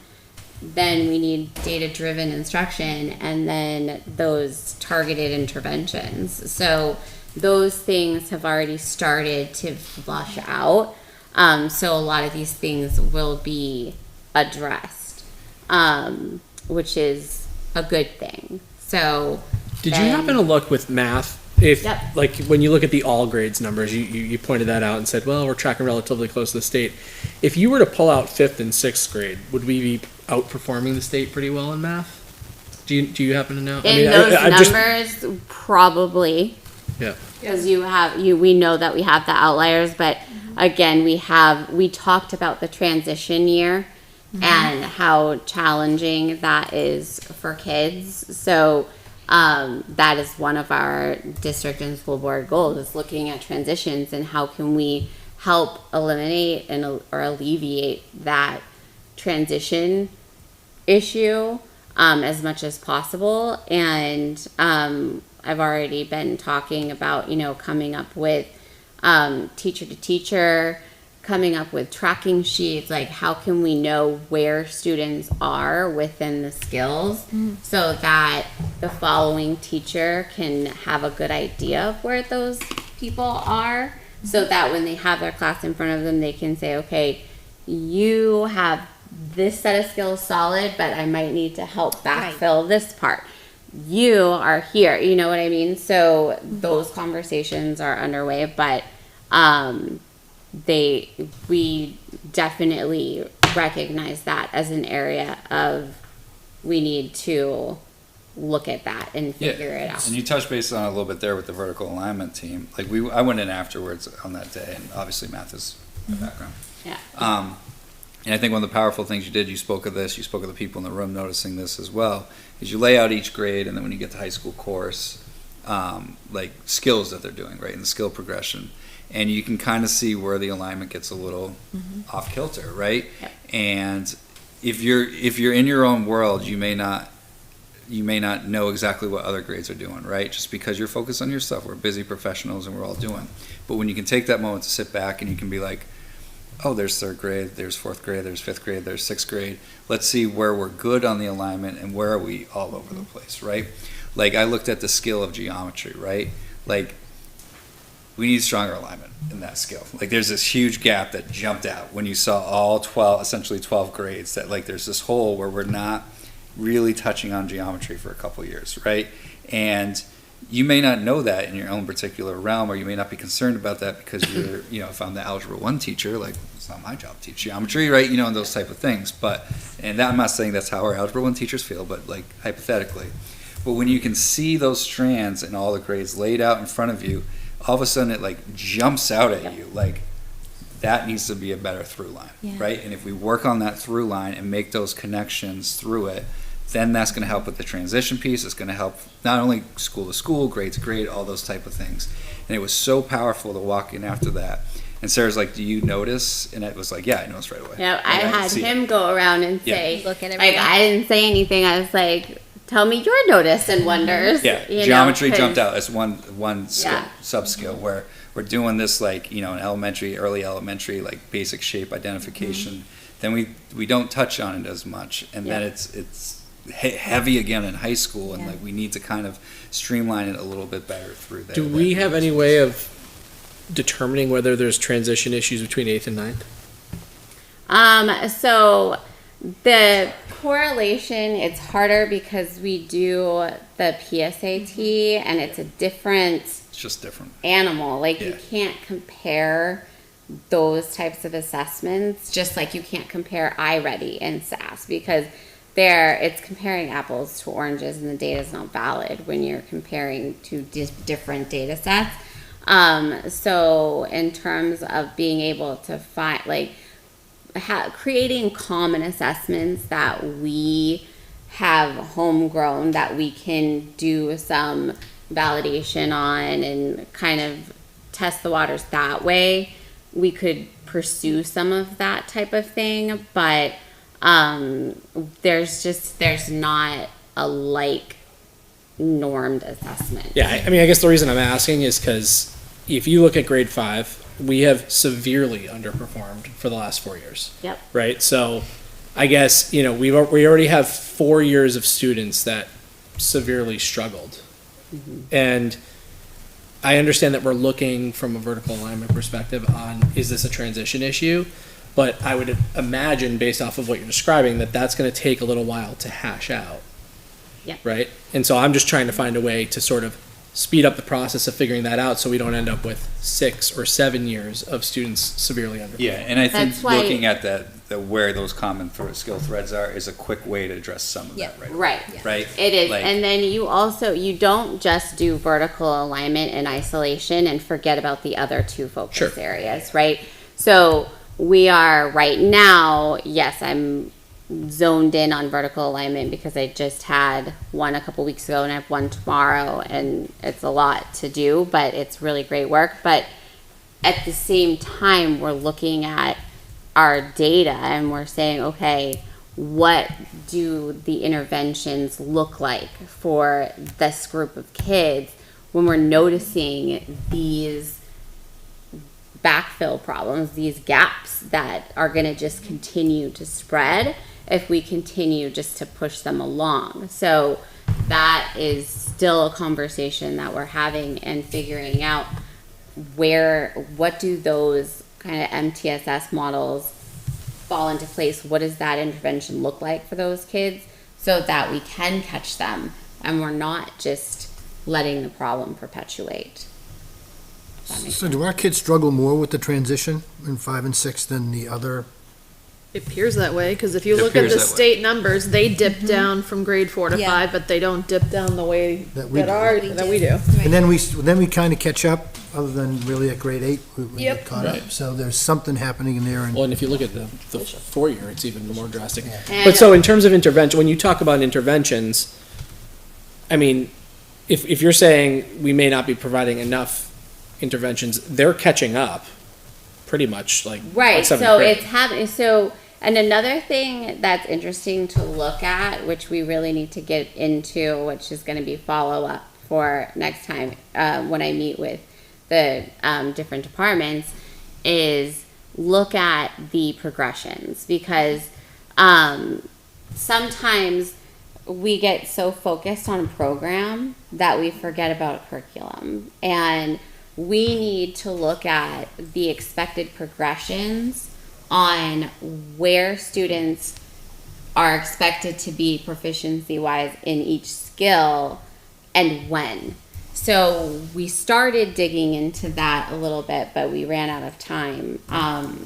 when we met with math. So when we look at that, then we can really look at the correlation. Like Dan pointed out, I think in August, and we talked about it recently again, in 4th grade, it's heavily, they talk about like the, what was it? Long division. Long division. Thank you. I was like division. I was going to say We're doing it decimals, right but I'm now. like, that's Yeah. not right. Sorry. Division. And they didn't start talking about division until late spring in 4th grade because that's when the program introduced it. So big problem, right? They didn't have instruction in that. So, had to move that earlier in the year. You know what I mean? So it's really looking at that stuff. So sometimes the students aren't even getting instruction until after the fact when it really should be, oh, we need to move this around, you know, and then working with our teachers, working with our staff, and we have great teachers, but just like working with our teachers of how can we address skills within other concepts, Yeah. right? Like if our kids need to continuously work on fractions, right? That's something we need to continue to drill on. We don't have to have a standalone unit on fractions, right? Like as we're working on solving multi-step equations, make sure some of the steps involve adding and subtracting fractions, right? Like then you're doing that intervention in the fraction work within the concept of teaching the higher level thing of multi-step equations, right? They don't have to be, skills don't have to be taught in isolation. They can be taught together and done in that way. And those are practices that we got, it comes to that curriculum versus program thing. What is our curriculum? Now let's work into these skills within it, and we're doing that. And working with the teachers to understand that they can do that. It's okay. Like if your book has the chapter with fractions, you don't have to do it word for word. Like work it into the equation section as well. You know, like those type of little things and hammer and on that's those actually practices. how we learn better. Yeah. Right? When we can apply those skills to different situations. Yeah, and Right? it's Because if we're just doing fractions and then we go to doing decimals, we're like, but wait, that's different. Making those connections. And like But, making no. the, like going back to the geometry thing and perimeter, for example, right? The idea of perimeter, which starts with just adding the sides, right? Like that basic kind of concept. You can add whole numbers, you could add decimals, you could add fractions, you can do all these different things. You can throw in the geometry type of problem, like so that thread is through all of your units. So like they're constantly hearing perimeter, perimeter, perimeter, perimeter. I mean, even back to my days teaching high school math, it's shocking when you're in a 9th grade class with kids and you have to like reintroduce the concept of perimeter. You would think they would have that down by then, you know, but they don't, and you have to do that with them. And so we can make that through line where it's just like they hear it in different settings. Maybe it's not the focus because in that unit the focus is on fractions, but you keep saying it so it doesn't get lost in their minds and stuff like that. It's good work Sarah's doing. This is work. good with Very the- important discussion to have, right? And exactly what the board wanted to focus on, right? Yep. Really change the focus from all this other stuff and focus on stuff that matters, right? for the kids. Anything else on SAS? Nope. for now? If there's any other questions that you had, I know we focused a lot on math, but if there's any other questions that you had, just let me know. And Certainly a lot more to come here. yeah, Yeah. absolutely. As we're approaching 8 o'clock, I just want to be sensitive to our student rep and Danny, right? Is the board comfortable with saying, hey, Danny, beat the snowstorm? And hey, Thanks for asking a question. Yeah, that was great. That was good. That's why you're here. We love that. Have a good night. You too, Danny. Thank you. Yeah. All right, with that, we have our public minutes from November 20th. Has everyone had an opportunity? Yeah, I'll make a motion to approve the November 20th. All right, motion by Mr. Shoemaker, second by Ms. Ames. Additional discussion? All those in favor, please say aye. Aye. Opposed? Abstained? Carries 5-0. And we have a large number of policies on our agenda this evening, both for first read and second read, and I'll turn it over to Ms. Ames to take us through it. Yes, it's been a while, I'll be honest. But we had presented these first reads, I believe, a couple meetings ago. They needed a little bit of cleanup. Yeah, we did. and it looks like the cleanup adjustments have been made. So they have been live and active on a link. We haven't received any public feedback on them. No, don't I believe. do just, you got that question about two of these policies that are listed Yep. here. So I just want to touch base on that.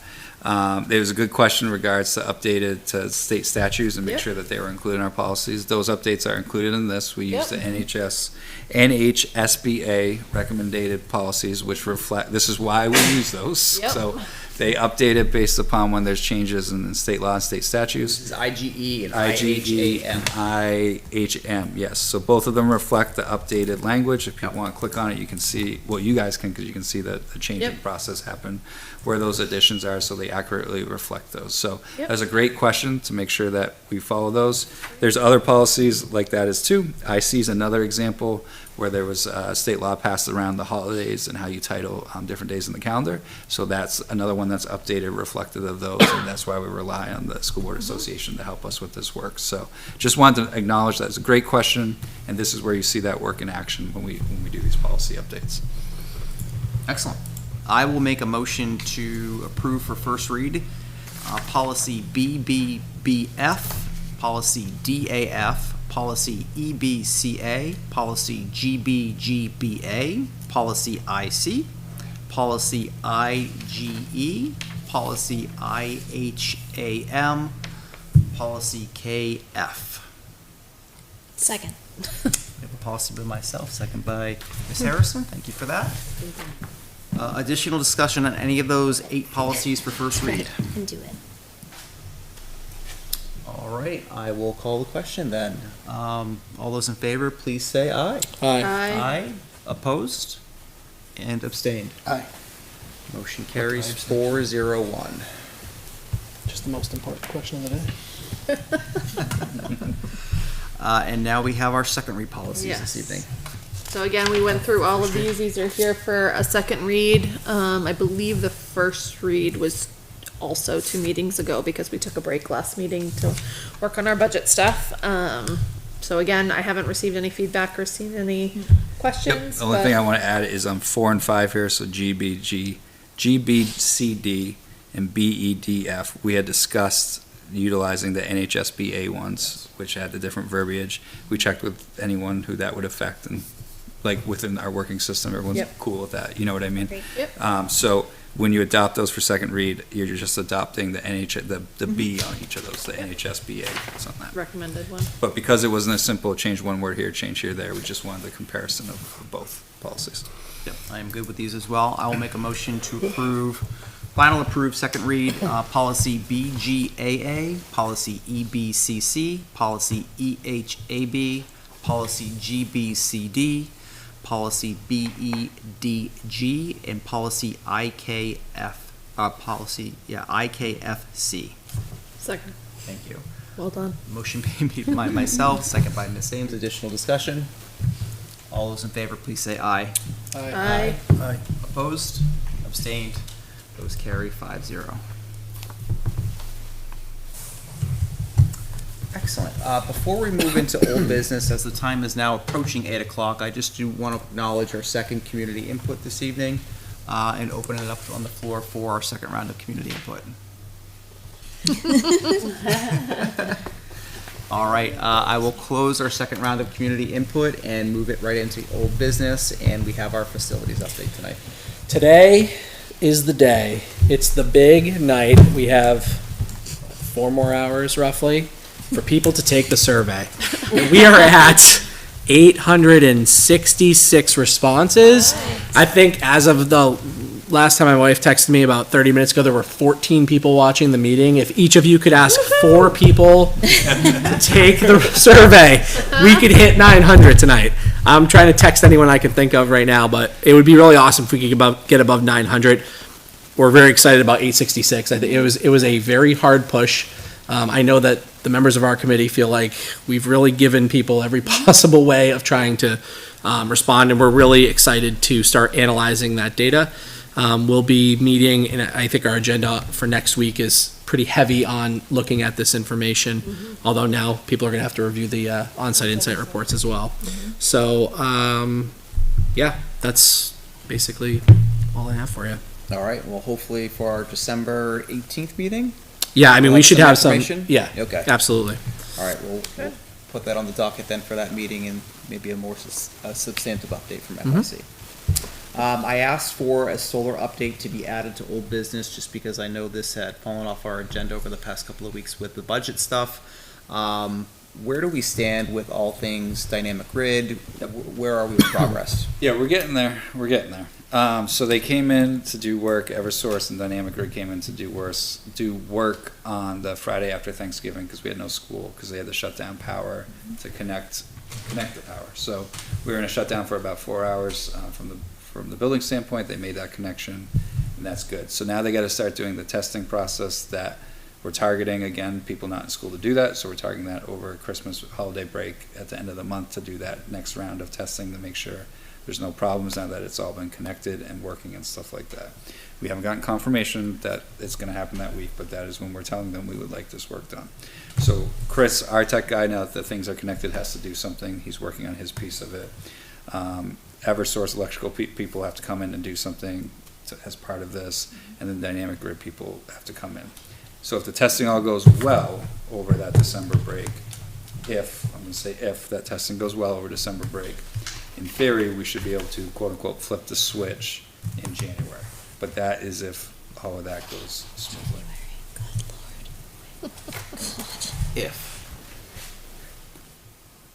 And I That's thought the we were update I flipping got. the switch like this week. I thought last Yeah. weekend was it. Yep, That was that the was the last, that last was the step. last thing. Yeah. It's nice. But we have made progress. I walked back there Monday. I was back there. Tuesday I was back there. Earlier this week must have been Monday. There was a lot of stuff done. So something got done Friday at least. So that's good. When Stuff's do connected. we expect the delivery of the BESS, battery energy storage system? Oh, I don't have an answer right now for that. But I can see Mid-2040. if we can get a more Well, I mean, we updated- signed a contract that, in fairness, Dynamic Grid put together Yep. with a commitment that this would be done. Yep. We didn't press those dates. They committed to it. Yep. And I want to hold them accountable to it. Didn't they have to go to a different Andrew, didn't they have to go to a different battery storage? Yeah, that's why I pulled this up in the BESS, right? Yeah, I'm gonna have another cough drop.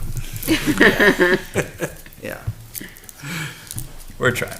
I know you are. We're right? and we're getting some progress. And I joke a little bit about it because I know it At is. this point, you have to laugh about it. so. But we have gotten progress on it. You know, we've been chipping away at things. The connection was a big step. Like it is physically connected. You can see. I'm assuming that's what's underneath the tubes. No but smoke. there's no wires hanging out anymore. Yeah, everything. There's a lot of noise. There's things clicking and making stuff back there in the room. Buzzing. It looks very different than where it was like 6 It's the months wizard. ago. It's the wizard Just behind from the like a curtain. visual standpoint. So there is work being done, and I know multiple parties have to be involved. Our own people, Eversource and Dynamic Grid, and sometimes aligning schedules can be tricky for that. But so we're continue to make progress. Okay. All right, well, please, let's keep this on the agenda. Yep. And more to come on that. School board comments. I had one for the board, and this is, I guess, predating me on this board, but I am understanding that a long time ago, on this board, Christmas sweaters? around this time, Yes. there was a Christmas It's sweater true. thing. I that believe existed. it was started with Brian Burke. Yeah. We made him wear ugly Christmas This is sweaters. a true story, This is a true story. right? That The meeting before Christmas. So this we is- wear our holiday all right. best. So December 18th, I'd like to encourage the board to wear your Christmas ugly Christmas or Christmas, However festive you want to be. whatever you want to do. Most December 18th, festive attire. Christmas sweater. Let me tell you, I have quite the collection now since doing Wonderthon. I know. I just You got have one gifted now. a new Yes. Yeah. sweater / sweatshirt Yeah, yesterday. blue Carry jeans. everything. We'll have it. So there we go. Burn up the blow up blueies too. Yeah, don't tell my. I haven't told her yet. Hopefully she's in Watches the bed. meeting. Hopefully she's in bed. Yeah, I haven't told her. There's Yet. nothing, you haven't lived until you've discussed budget cuts and warrant articles wearing tinsel. All right, so that's something to look forward to in a couple weeks. All right, anything else for school board comments this evening? Nope. How we doing on a manifest? We have 3 signatures? All set. All right, with that, we are going to close our public session this evening. We are gonna move into non-public session. I will entertain a motion to move into non-public. We have a motion by Mr. Shoemaker, second by Ms. Ames, and we'll call the vote. All those in favor, please say aye. Aye. Opposed, abstained, 5-0. We are moving into non-public under RSA 91A3 and under C, matters that if discussed in public would likely adversely affect the reputation of any person other than a member of the body or agency itself unless such person requests an open meeting. And with that, we are now moving into non-public. Thank you all and have a great night. Our next meeting is December 18th.